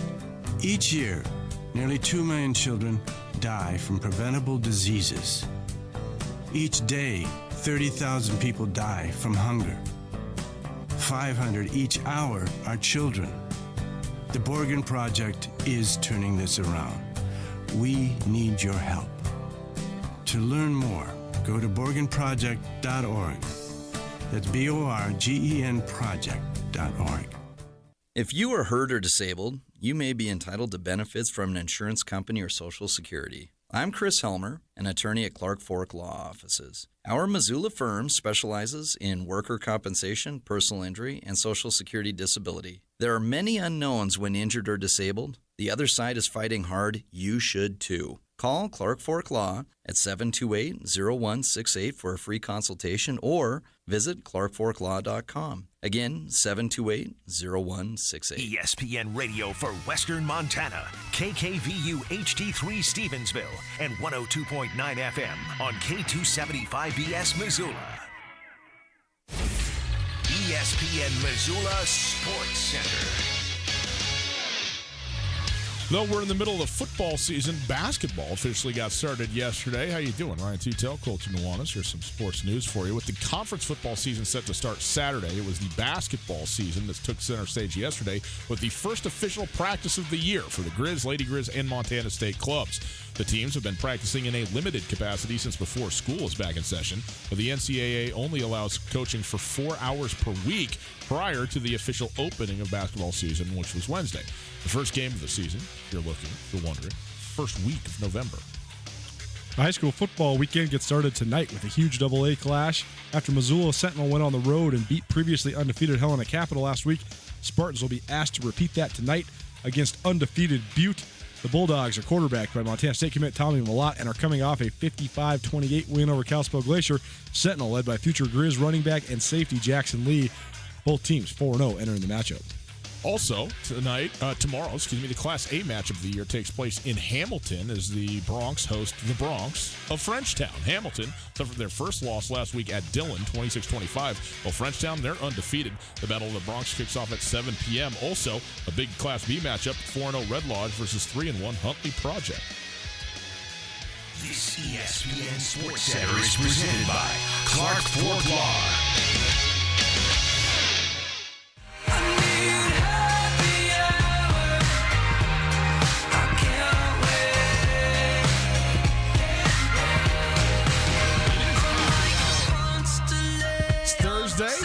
Work day behind you. Thursday Thursday night football ahead of you. Tootell and Nuanez right now. I mean, your life is great. Broadcasting live from the Kurtz Polaris studios. Kurtz Polaris at 2904 West Broadway in Missoula, Highway 83 in Sealy, online at kurtzpolaris.com. If you missed anything in the show, you can listen on the podcast. The podcast available on all of your favorite podcasting platforms. It is there thanks to the Wingate by Wyndham Hotel. Check out the Tootell and Nuanez podcast. Also, go check out the FCS Speculators podcast, which we have just launched. Just tweeted it out at Gus Tootell at 1029 ESPN on Twitter. So go take a look at that and listen as well. Everywhere that you get the Tootell and Nuanez podcast, you can get the FCS Speculators podcast as well. And we're happy to be delving into a little bit more of the podcast world. It's a lot of fun. So enjoy that. If you'd like to call, 329-1899, the phone number. All guests join us via the Rangich Brothers RV phone line. We are going to be joined by Jay Hill, the head coach of the Weber State Wildcats, here in about 10, 15 minutes. It's a little bit of a floating deal. He's going to join us after practice, and we know that practice, can kind of have a little bit of a soft ending to it. You got to be there on time, but it can last as long as they, decide that, okay, we got to keep running. You just keep running. So whenever Jay Hill is ready, he will call in. We'll certainly look forward to talking the head coach of Weber State, a very, very good football team. Right now, though, it's time for our Prep Extra segment. It's brought to us by the Farmer State Bank. Farmer State Bank, your Montana bank since 1907. And Coulter, at the AA, B, and A levels, there are some absolute prime time, talking about best of the year nearly types of matchups. The number one matchup of the Class AA level this week, two 4-0 football teams in Missoula tonight in the rain. The Sentinel Spartans taking on Butte. Tommy Malott, Montana State commit, is quarterback for the Butte Bulldogs. Obviously, Jackson Lee, the kind of very versatile do-it-all running back, safety, everything, transferred to Sentinel. He will be playing for the Grizz next year, so you get a Grizz Cat thing going on. You get two 4-0 teams going on, and Billings West on a bye. These are the only two 4-0 teams in the state. They're playing each other in Missoula this evening. Gonna be a Barnberg. If it clears up a little bit, might sneak on down there and get a little peek. We'll see. I want to see this Malott kid, man. I was really impressed with him when he was a sophomore, and that was 2 years ago. And now he's lighting it up. I mean, every week we look at these results. He's 350 total yards of offense, 5 total touchdowns every week. It's how many touchdowns does Tommy Malott account for? I mean, they scored 55 last week. They scored more than 50 like 3 times this year. Butte's lighted up, and that offense is fun, because they. Since Ari Gray took over, when they've had a quarterback, they've been really good. They had Dallas Cook, who broke every single season record in the state of Montana when Butte won that state championship. And then the following year, when they lost that thriller, or when they won the thriller against Bozeman, and then the following year they lost. And then they've been kind of searching, and now Malott, he's going to his 4th year as a starter, really good player. But then Jackson Lee, anybody that doubted this kid, coming from the 8-man level, I mean, forget about it. He's got an 85-yard punt return for a touchdown. He's got multiple rushing touchdowns, multiple receiving touchdowns. He's a stud, too. So 2 of the best in the state of Montana individually versus playing for 2 of the best teams in the state of Montana tonight. Well, and for the Spartans as well, I think a lot of people thought that maybe they'd be getting their first loss last week when they went on the road to Helena Capital, and they handled business. They were up 28-0 at halftime up there in Helena, and so now all of a sudden they kind of put themselves on the map as one of the top tier teams in the state with that win, and looking to cement that spot tonight with a home game against Butte. So that's going to be a great matchup. In Class A, this is one we were looking for from the absolute start of everything. Coulter, Hamilton, Frenchtown tomorrow night. Hamilton and Carson Ross said they lost their first game of the year last week at Dillon, lost by a point, 26-25, but they welcome Frenchtown to Hamilton tomorrow night, and this is one that still we're very much looking forward to. Yeah, this is another matchup of 2 of the best teams in the state, which are highlighted by 2 of the best players in the state. Carson Rostad, the reigning Gatorade Player of the Year in Montana from Hamilton High School, the quarterback, and Jace Kluswich from Frenchtown, who's also been a touchdown machine. There's a lot of special talents at the skill players this year in Montana. A lot of times it's the linemen and the linebackers and the DNs that are really the dominant forces in Montana high school football, but there's some slick quarterbacks. There's some slick perimeter players. I mean, Jackson Lee, man, if he wasn't from Phillipsburg, Montana, he's probably getting recruited on a pretty high level. Yeah. Jace Kluswich, he is from Frenchtown, Montana, and he is getting recruited on a high level. I mean, he went to Ohio State's camp this last summer, going into his junior year, so he is a big time prospect. Yeah, they're special kids right now in the state of Montana. No doubt about it. And so also at the Class B level, as we talked about, but first of all, Fairfield, Eureka, Manhattan, Huntley Project, and Red Lodge are your top 5 teams, and Huntley Project and Red Lodge playing each other this week. One loss between those two teams, and so that is also a major matchup at the Class B level. Loyola dropping out of the top 5 after losses to Fairfield and Manhattan. Hard to fall too far when you lose to the number 1 and number 3 teams in the state, but nonetheless, Loyola now 2-2 on the season, so it makes sense as well. But good matchups all the way across the board. Yeah, you got to give Todd Hughes at Loyola credit because he knows. How do you phrase this? I don't want to say that he just assumes that the district that they're in is not going to be that good, but it's just not as good as the rest of Class B most oftentimes. Like sometimes Deer Lodge is pretty good, and sometimes maybe Florence could be competitive or whatever it might be, but mostly they got to play their out of conference games pretty tough so that then because they're most likely going to cruise through that district. They've cruised through it like knife through butter for a decade. I mean, they really haven't been challenged in district play, but you got to be ready for the playoffs. So you have to go play the Huntley. I mean, they played Huntley to open up the year. They played Whitehall. They played Eureka, and they played Fairfield. So they basically played like 4 of the top 8 teams in the state already. So they're battle tested. So 2-2 on the surface may be disappointing for Loyola, but also I think that they have a chance now to string some stuff together. They're a talented team. They have good players. I know Todd Hughes loves his offensive line. Yeah. So I think that they have a chance to get it going here a little bit as well. There you go. That's our Prep Extra segment. It's brought to us by the Farmers State Bank. Farmers State Bank, your Montana bank since 1907. And go online, farmersebank.com as well. Jay Hill going to join us here in just a moment. But first of all, Coulter, I got a stat for you. Okay? Are you ready for this? You are a Vikings fan, and indeed, you are therefore with me. This is one of the few places we get together on this. Not a Bears fan, certainly. Mitchell Trubisky has looked not great, right? Really not great. You ready for this? 579 passing yards through 3 games, 3 passing touchdowns, and 2 interceptions for Mitchell Trubisky, a completion percentage of 65%. Okay? Very mediocre. Very mediocre. Yep. You know who it's better than in every category? Duh. Kirk Cousins. I'm 0% shocked by that. 502 yards passing, 3 passing touchdowns, 2 interceptions. I guess they're identical in that respect. 1 touchdown per game, almost 1 interception per game. Not good. 58.7% completion percentage. So you can rest in the solace that your quarterback is worse than Mitchell Trubisky, which sucks because he's your quarterback, but also is great because you said it all along. You were right. I was wrong. Kirk Cousins. Terrible. That was your Burn Street Bistro Burn of the Week. Thank you, Burn Street. I mean, give me a Sunday master brunch of the Burn obvious, Street. I guess. I don't know, man. Kirk He's Cousins worse sucks. than Mitchell Trubisky. Oh, I would, dude. Before you even told me that, I would have told you if you would have said, "Who do you rather have, Mitch Trubisky or Kirk Cousins?" I said Mitch Trubisky. 10 out of 10 times. 10 out of 10 times. Jay Hill, Weber State head coach, next.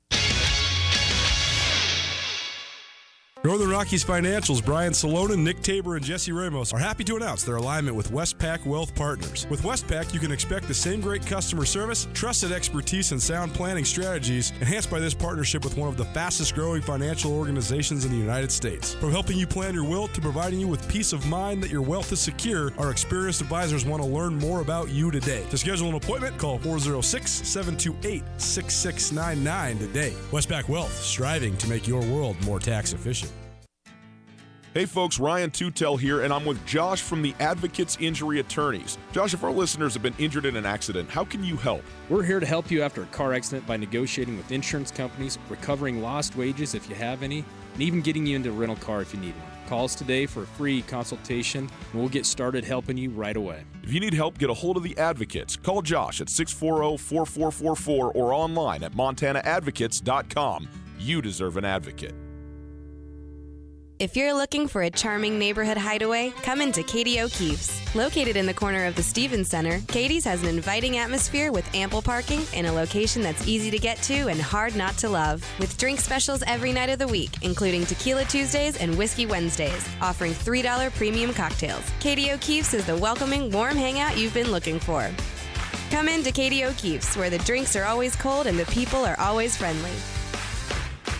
This is Mike Nugent with Berkshire Hathaway Home Services. Berkshire Hathaway provides Western Montana with full-time real estate professionals for you whenever you need us. Our reputation as the state's most knowledgeable and available real estate group has helped build unmatched trust in the Garden City and statewide. If you have been thinking of making a real estate move in the short or long term, give me a call. No pressure, no expectations. Just professional opinions and service at whatever pace you are comfortable with. Give me, Mike Nugent, a call today, 531-1802. And remember, every question is good to ask. Do you want $3 beers? You're crazy! Of course you do. Who doesn't want a $3 beer? For $3 microbrews and much more, go check out one of the best late happy hours in town at Paradise Falls, Sunday through Thursday from 9 until 11. Paradise Falls has $3 microbrews along with $6 apps, $2 domestics, and more. If you're in the mood for an evening cocktail or you just want to grab a beer, go to 3621 Brook Street, Sunday through Thursday, 9 until 11 to enjoy the best late happy hour at Paradise Falls. I'm not crazy, I'm just thirsty.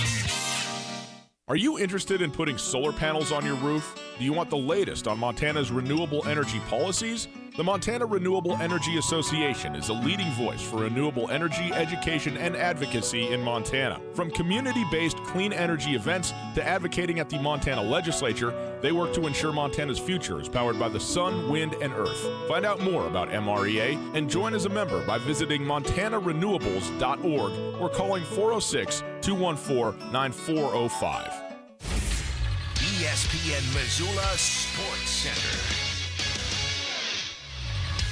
With Big Sky Conference football on the horizon, it was basketball that got the spotlight yesterday. With the conference football season here, it was basketball that started their first official practice of the season for the Grizz, Lady Grizz, and Montana State teams was yesterday. The clubs have been practicing in a limited capacity since before school was back in session, but the NCAA only allows coaching for 4 hours per week prior to the official opening of basketball, which was Wednesday.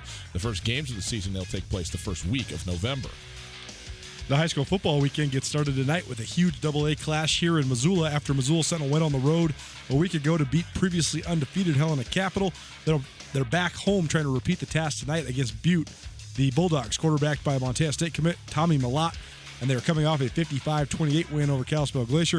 Sentinel, led by future Grizz running back and safety Jackson Lee.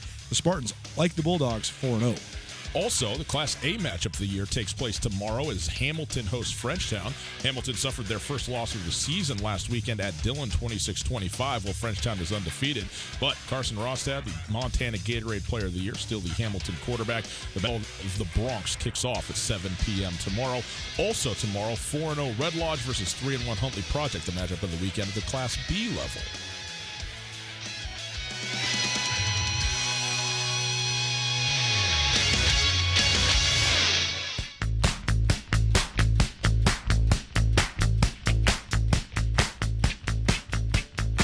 As we continue to get ready for Big Sky Conference football play on Saturday, so very excited. We are also very happy to have coaches from around the league on the show, and this time Jay Hill from Weber State. It is Tootell Nuanez, 102.9 ESPN Radio, broadcasting from the Kurtz Polaris studios.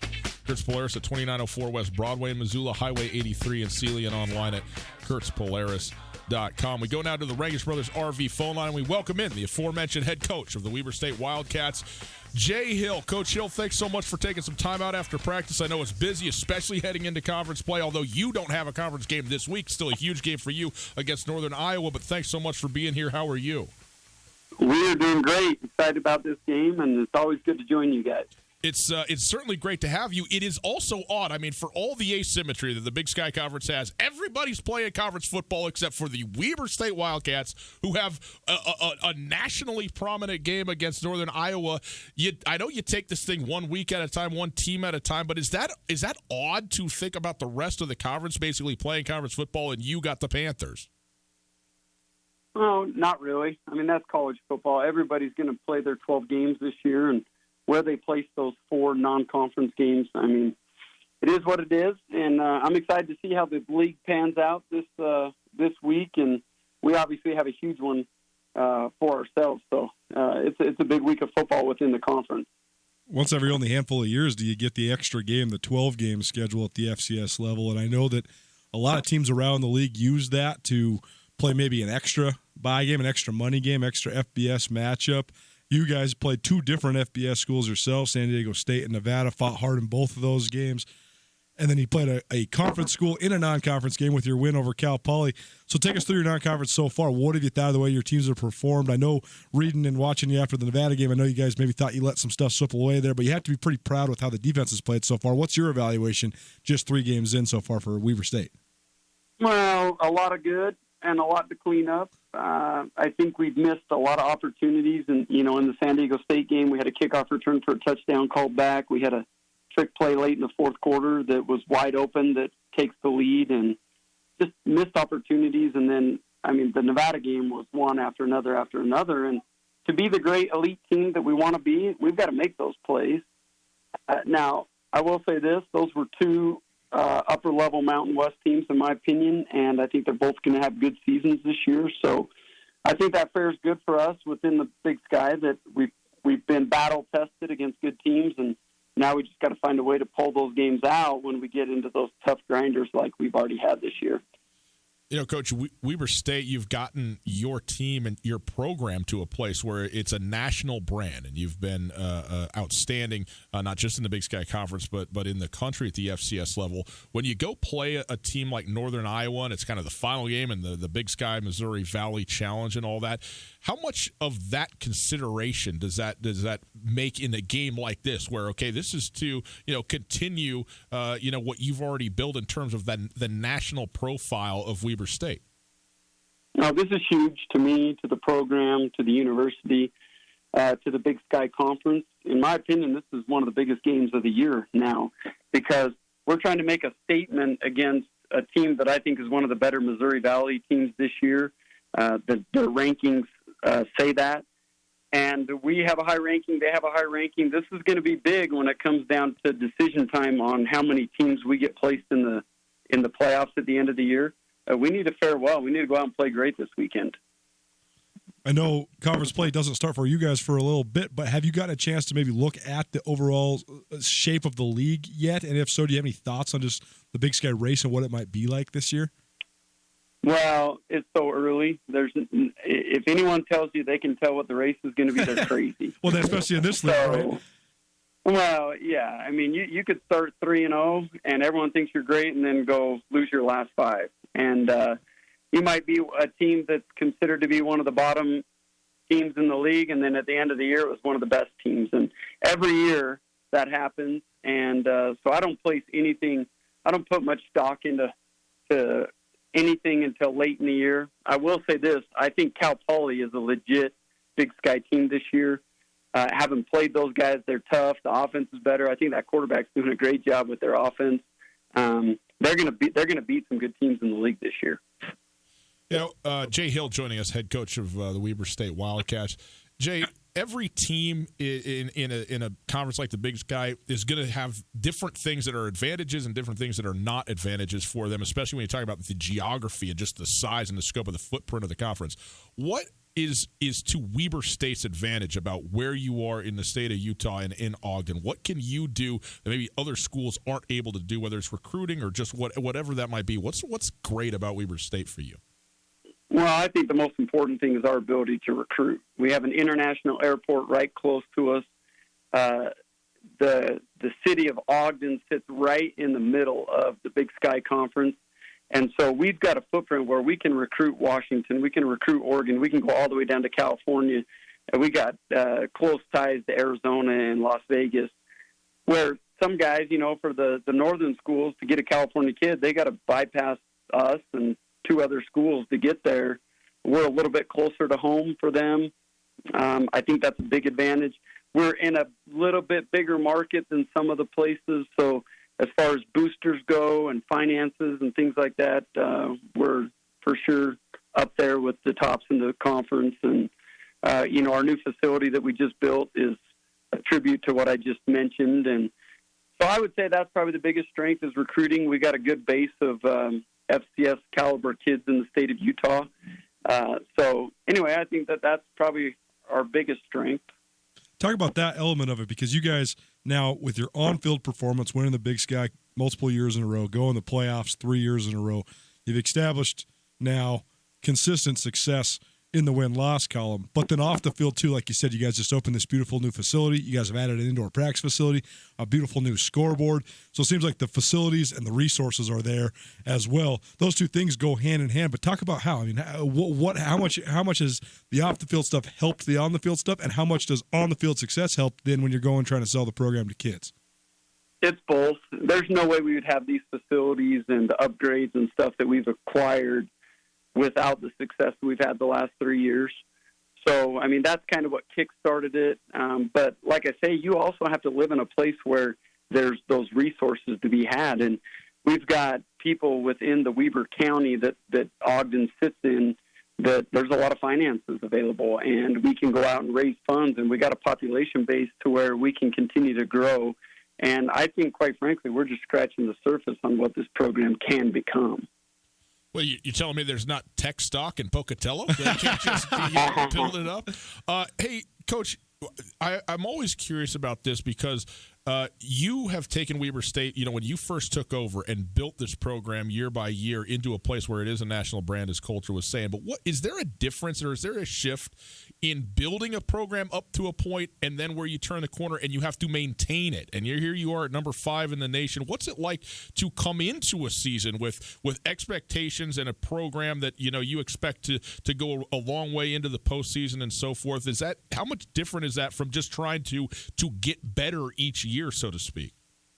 Well, I'd much rather have it that way than my first year when you take over and nobody cares about the program. No one cares about whether you win or lose.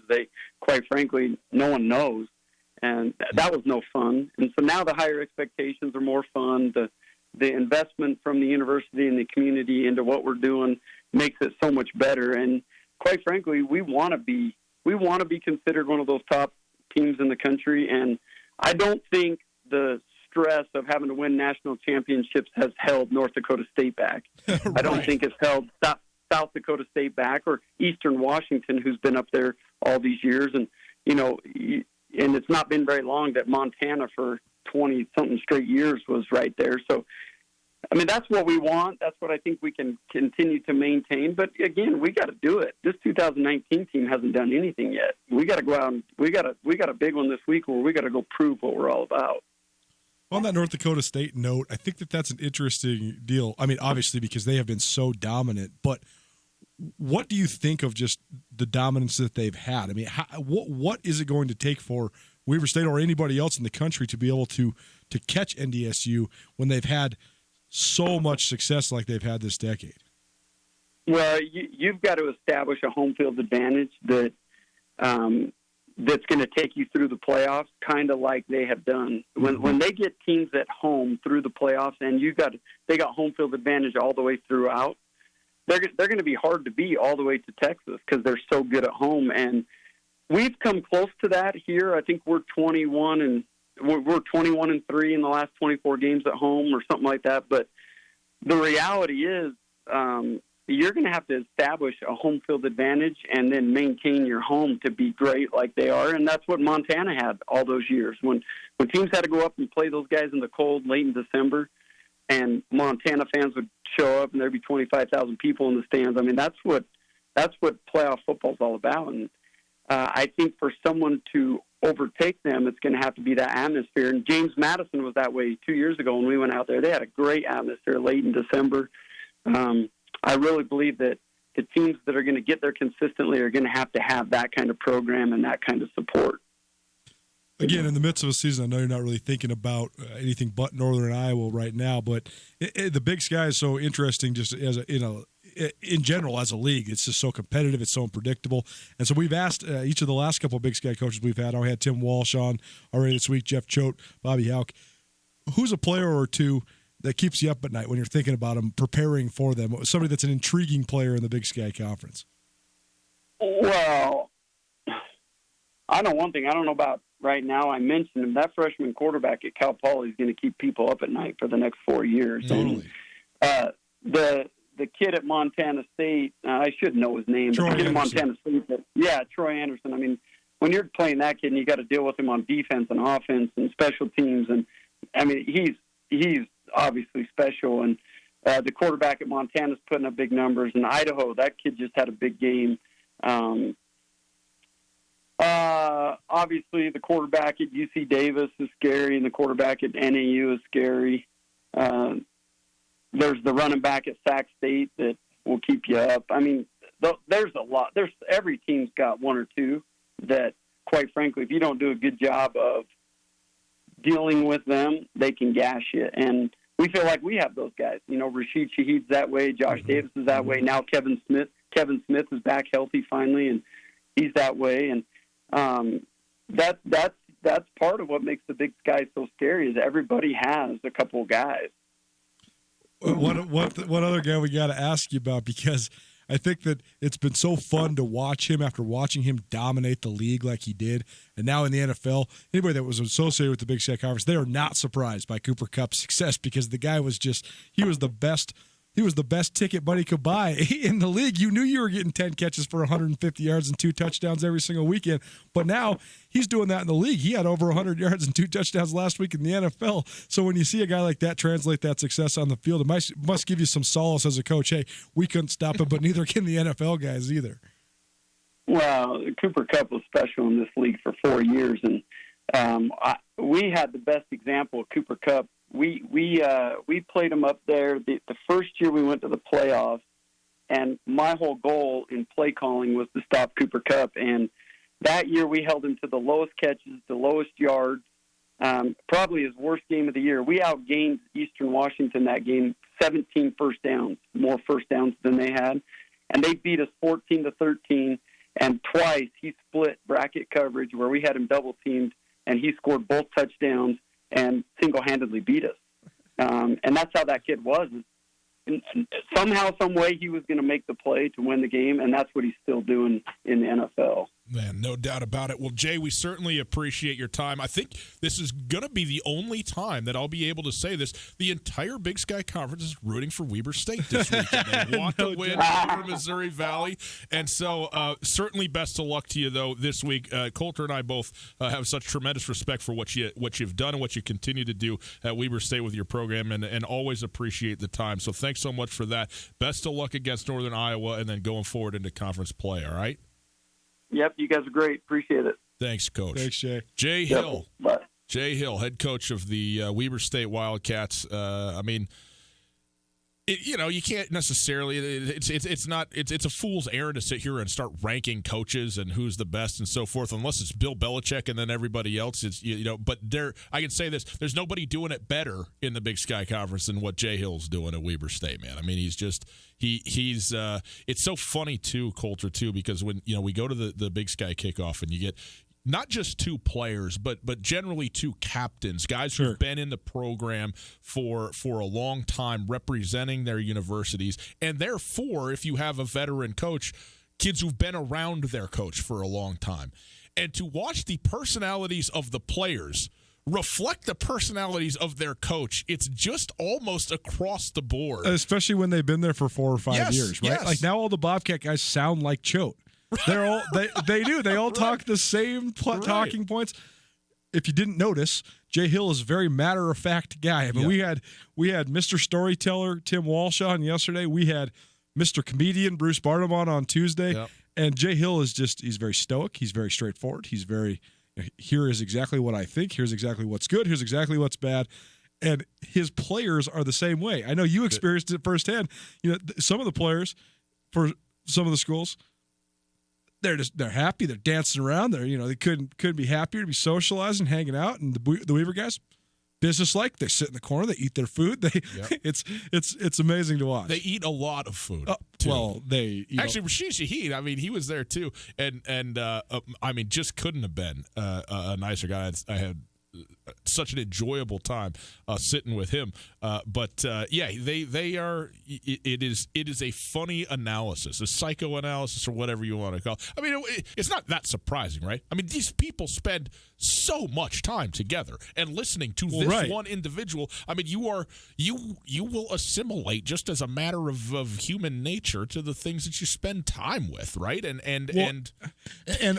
unfortunately, before the kids get there, but fortunately, after they get there, a lot of these kids come from places where they have male figures in their lives, and so these guys can establish themselves as truly the paramount father figure or male figure in these young men's lives, and they do. They spend so much time together as well. But we talk about it all week. We've talked about it for 2 years.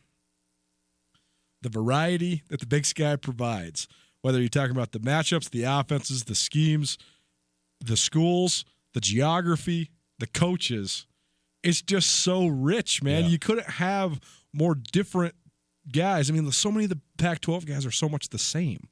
Like in the Big Sky, you couldn't be more different than Bruce Barnum and Jay Hill, but we love them both. Yeah. By the way, if you're wondering if Jay Hill's a defensive coach, who keeps you up at night? Listed 15 guys, all offensive players. Just a list of quarterbacks, a couple running backs, and Troy Anderson. Well, there's a lot of guys that are like defensive. I mean, Jeff Choate's a defensive-minded coach, right? Bobby Hauck's a defensive-minded coach, but Jay Hill is the straight defensive coordinator. DC, right. I mean, he is the play caller. So, I mean, that's a hard task to be the play caller, especially on defense, and the head coach. I mean, to be able to have the aptitude to do it, to manage a game, manage a timeout, manage a huddle, but then also be the guy that's in the line of fire calling the plays. I mean, you have to be brilliantly smart to be able to do that, and he does it better than anybody. I also thought it was to contrast him and Bruce Barnum. He tells the Cooper Kupp story. Here's what happened. He split bracket coverage when we had him doubled to score the only 2 touchdowns of the game in a win. Barney goes, we put 4 guys on him, and we just prayed to God they threw it to the open receiver. Hey, Eastern, you can throw it to the other guys. Throw it to the open guy. Why would you? You would be dumb. Someday down the road, man. We already are doing it, and he's only been in the NFL for 2 years. But in 20 years, we're going to look back and be like, man, I cannot believe that we got a chance to watch Cooper Kupp. Yeah. I mean, Mike Kramer said it day one. He said that guy is the next Steve Largent. He said he is the next great slot receiver in the NFL, and he's already proving that to be true. It's Tootell Nuanez, 102.9 ESPN Radio. He's got a mediocre quarterback. He's got an awful offensive mind for a head coach, and he's just slaying it in the NFL. See, this is what happens when you start typing. No. I mean, it's just not funny. Throwing shade at Sean. It's just not funny. It's not funny. You're not listening. Everything funny. Add Jared Goff to your list. He's on your list of guys that you're wrong about, except for usually you're wrong about them by thinking they're good when they're not. He is good, and you think he's not. No, I don't. Jared Goff is good, man. He's not bad. He's not good. Man, he made some wow throws last year. Yes, he did. And he also made some wow throws to the other team and some wow throws to nobody and some stand back there and pat that thing on down like it's a baby boy until somebody comes and wrecks your day in the backfield. It's so easy to judge somebody based on their most recent or most prominent memory of them that you have in your mind. Which is what you were doing. He was bad in the Super Bowl. I agree. But he's going against the greatest defensive mind football's ever known. I'm not. It's not about a singular performance. I just think that Jared Goff is okay. He's an okay quarterback. Does he have great talent? I don't know. Is he starting in the NFL? Yeah. Okay, so let's start there. He is unbelievably great. Look, man, if Kirk Cousins went to the park and started throwing you out routes, you'd be like, Hall of Fame. I mean, this is the greatest player I've ever seen. Okay, so I mean, dude, I lived with a backup CFL quarterback in college, and then after college for a little while too, in Cole Berquist, and the greatest ball you've ever seen thrown, dude, ever. Unbelievable. Yes. Yeah, get him on your flag football team. You're never losing. We're taking a break because we need time. Packers, Eagles tonight. Next. Garden City Paint and Glass in Missoula is like your paint doctor. They take the pain out of painting. Don't trust your home to anything less than professional PPG paints from Garden City Paint and Glass. Go to visualizecolors.com. Scan in your room photo to see what color combinations will look best before painting. That's visualizecolors.com, featuring professional PPG paints. Garden City Paint and Glass in Missoula, across from the Southside McDonald's at 3217 Brooks. Hi there, it's Les Schwab Tires. You know, we've been helping keep folks safe on the road around here since 1952. That's why you can save up to $152 on a set of 4 select light truck and SUV tires during our fall tire sale. So swing by or book an appointment at leschwab.com. Les Schwab Tires, doing the right thing since 1952. Limited time offer while supplies last. Discount depends on tire size and type. Cannot be combined with other offers. Details at leschwab.com. On Russell, across from the fairgrounds. In Western Montana, we know shopping local matters. And you may think you'd pay more for the quality and customer service that comes with it, but not at Selway Armory. Selway Armory is locally owned with knowledgeable specialists that can answer your questions. In addition to the expertise, though, Selway Armory also has a bigger selection and lower prices than the box stores. When you're in the market for firearms and accessories, save money with the experts at Selway Armory. Selway Armory, 2825 Stockyard Road, Unit E6, and online at selwayarmory.com.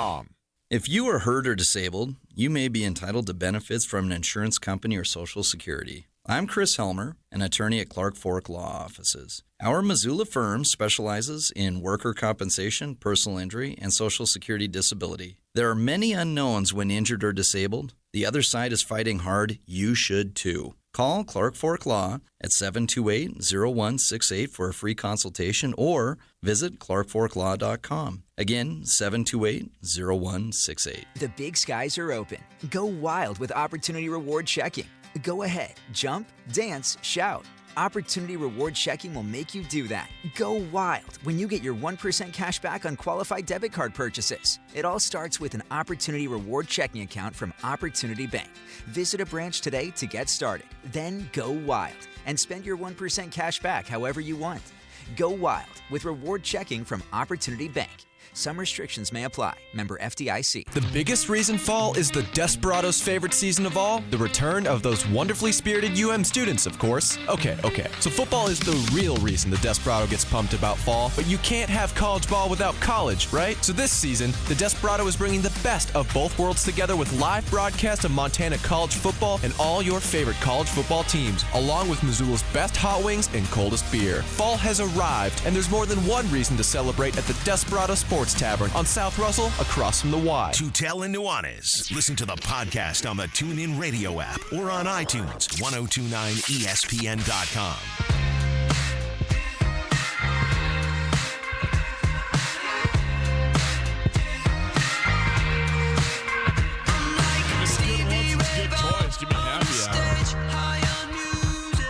Tootell and Nuanez, 1029 ESPN Radio, broadcasting live from the Kurtz Polaris studios. Kurtz Polaris at 2904 West Broadway in Missoula, Highway 83 in Sealy, online at kurtzpolaris.com. If you missed anything on the show, you can listen on the podcast. The podcast is available on all of your favorite podcasting platforms. If you listen to podcasts, just search Tootell and Nuanez and find the Tootell and Nuanez podcast. It's brought to us by the Wingate by Wyndham Hotel.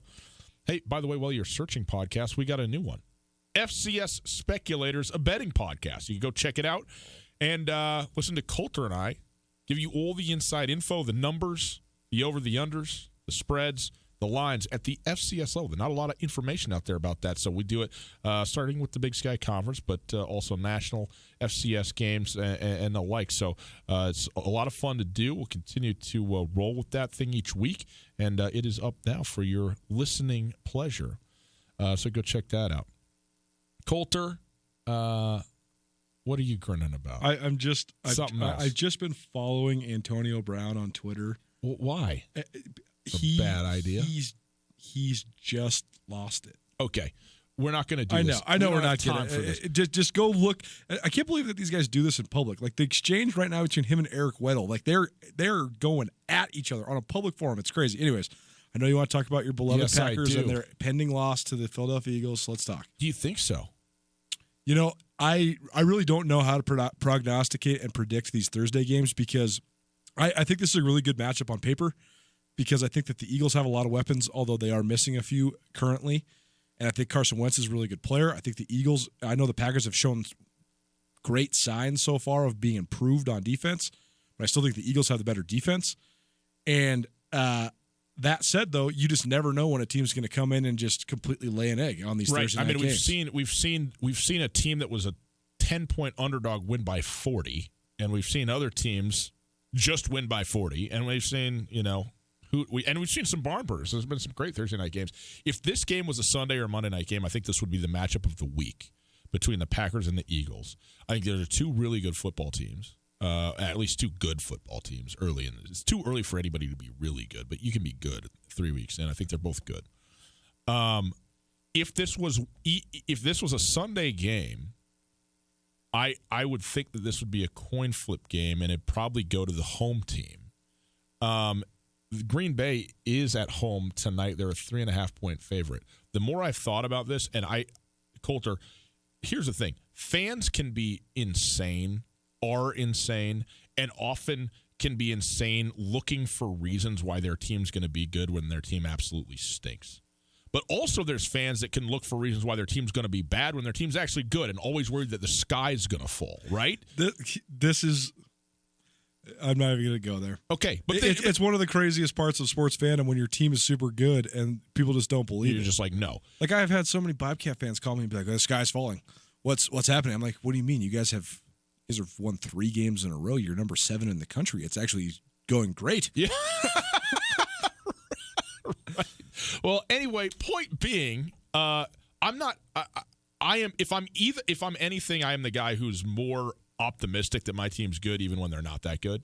But the point is that right now with this Green Bay Packer team, though I am a fan of the Packers, I have so very many critiques about why they have not shown me anything that they need to show me for me to believe in this team. Even though they're 3-0, even though they've beaten both of the other 2 good teams supposedly, although don't look now, Detroit's 2-0-1, but beat the other 2 teams in their division in Minnesota and Chicago. Here, though, is the reason, Coulter, why not hopefully with some objective eye on this. I really think Green Bay is going to win this game, and I think they could win big. They were at home on Sunday. They've been at home for 2 weeks. They haven't had to go anywhere, and traveling for a short week is already tough to do. They took Wednesday off last week to get an extra day of rest to come into this week on a short week, and I think Philadelphia with no Deshaun Jackson, although Alshon Jeffrey is supposedly returning tonight, is significant. They're coming off a loss to the Detroit Lions, man. I'm trying to figure out this Lions team now because now I'm all of a sudden, I want the Lions. I don't need to hate the Lions as long as they're bad. You know what I mean? And normally they are 2-1. I don't like that at all. They need to lose a football game. But the Eagles are just 1-2. They're a desperate team, and they are a good team. I don't care about the fact they're 1-2. I think the Eagles are good. I think Carson Wentz is really good. But I think Green Bay at home with the rest and the comfort is in a much better situation. I think the Thursday night games are always more about which team is in a better situation than about which team is quote unquote better on the field or more talented or whatever. So I think that Green Bay is in a really good situation. Now, of course, that I've said this, they probably get boat raced by 5 touchdowns, but I think Green Bay is going to win this game, and I think they could win it handily. The defense, I'm not saying the defense is as good, like legit straight up as they've been the last 3 weeks, because they have been hammers defensively. It's been beautiful to watch. I don't know that they're that good. They are good, though. This is a legitimately good defense in Green Bay, and that makes me so very happy. And I continue to believe that even with a somewhat cantankerous, and you can use other words to describe the quarterback, he's very good also. And I think that the offense is going to be just fine, especially over time with he and LaFleur ultimately getting on the same page.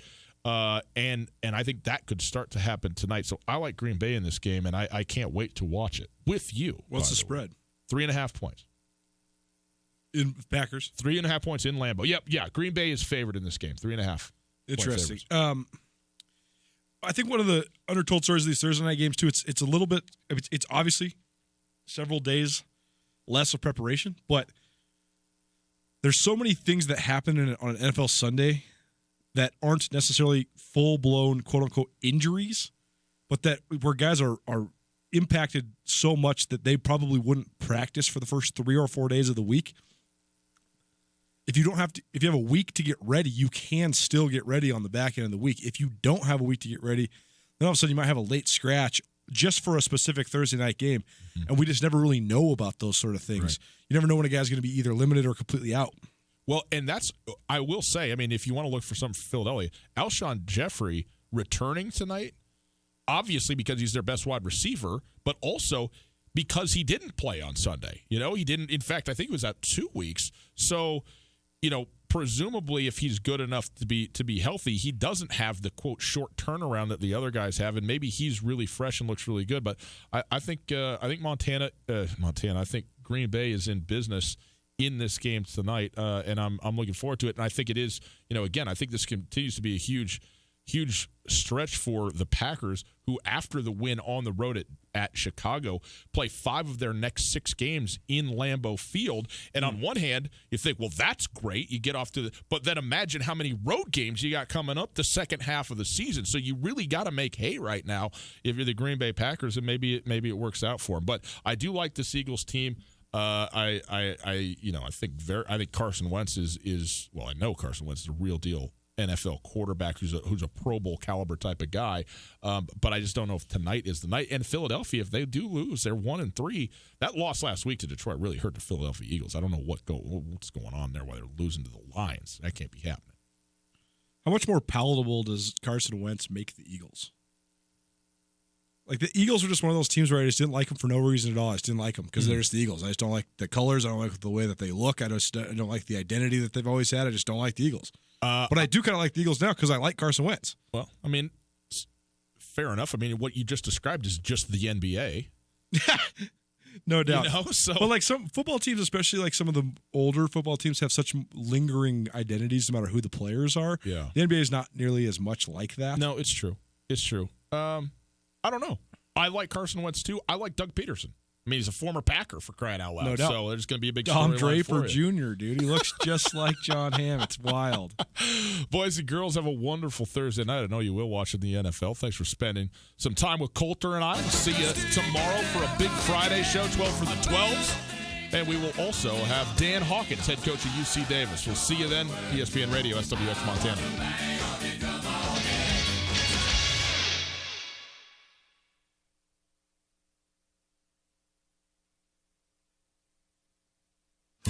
Alpine Touch has been part of the fabric of Montana for more than 60 years. Decades ago, Russell Street started selling his touch of magic in whitefish. Years later, Alpine Touch's all-purpose seasoning remains a favorite. It's tailgating season, and there's no better way to spice up your grill before a Grizz game than with Alpine Touch. Go to alpinetouch.com now and use the checkout code ESPN10 for a 10% discount on your order. Alpine Touch is here to keep your mouth watering all football season. Alpine Touch, Montana's special spice. Hey folks, Ryan Tootell here, and I'm with Josh of the Advocates Injury Attorneys. Josh, what are people left dealing with after an accident? Well, quite a few things, actually. We see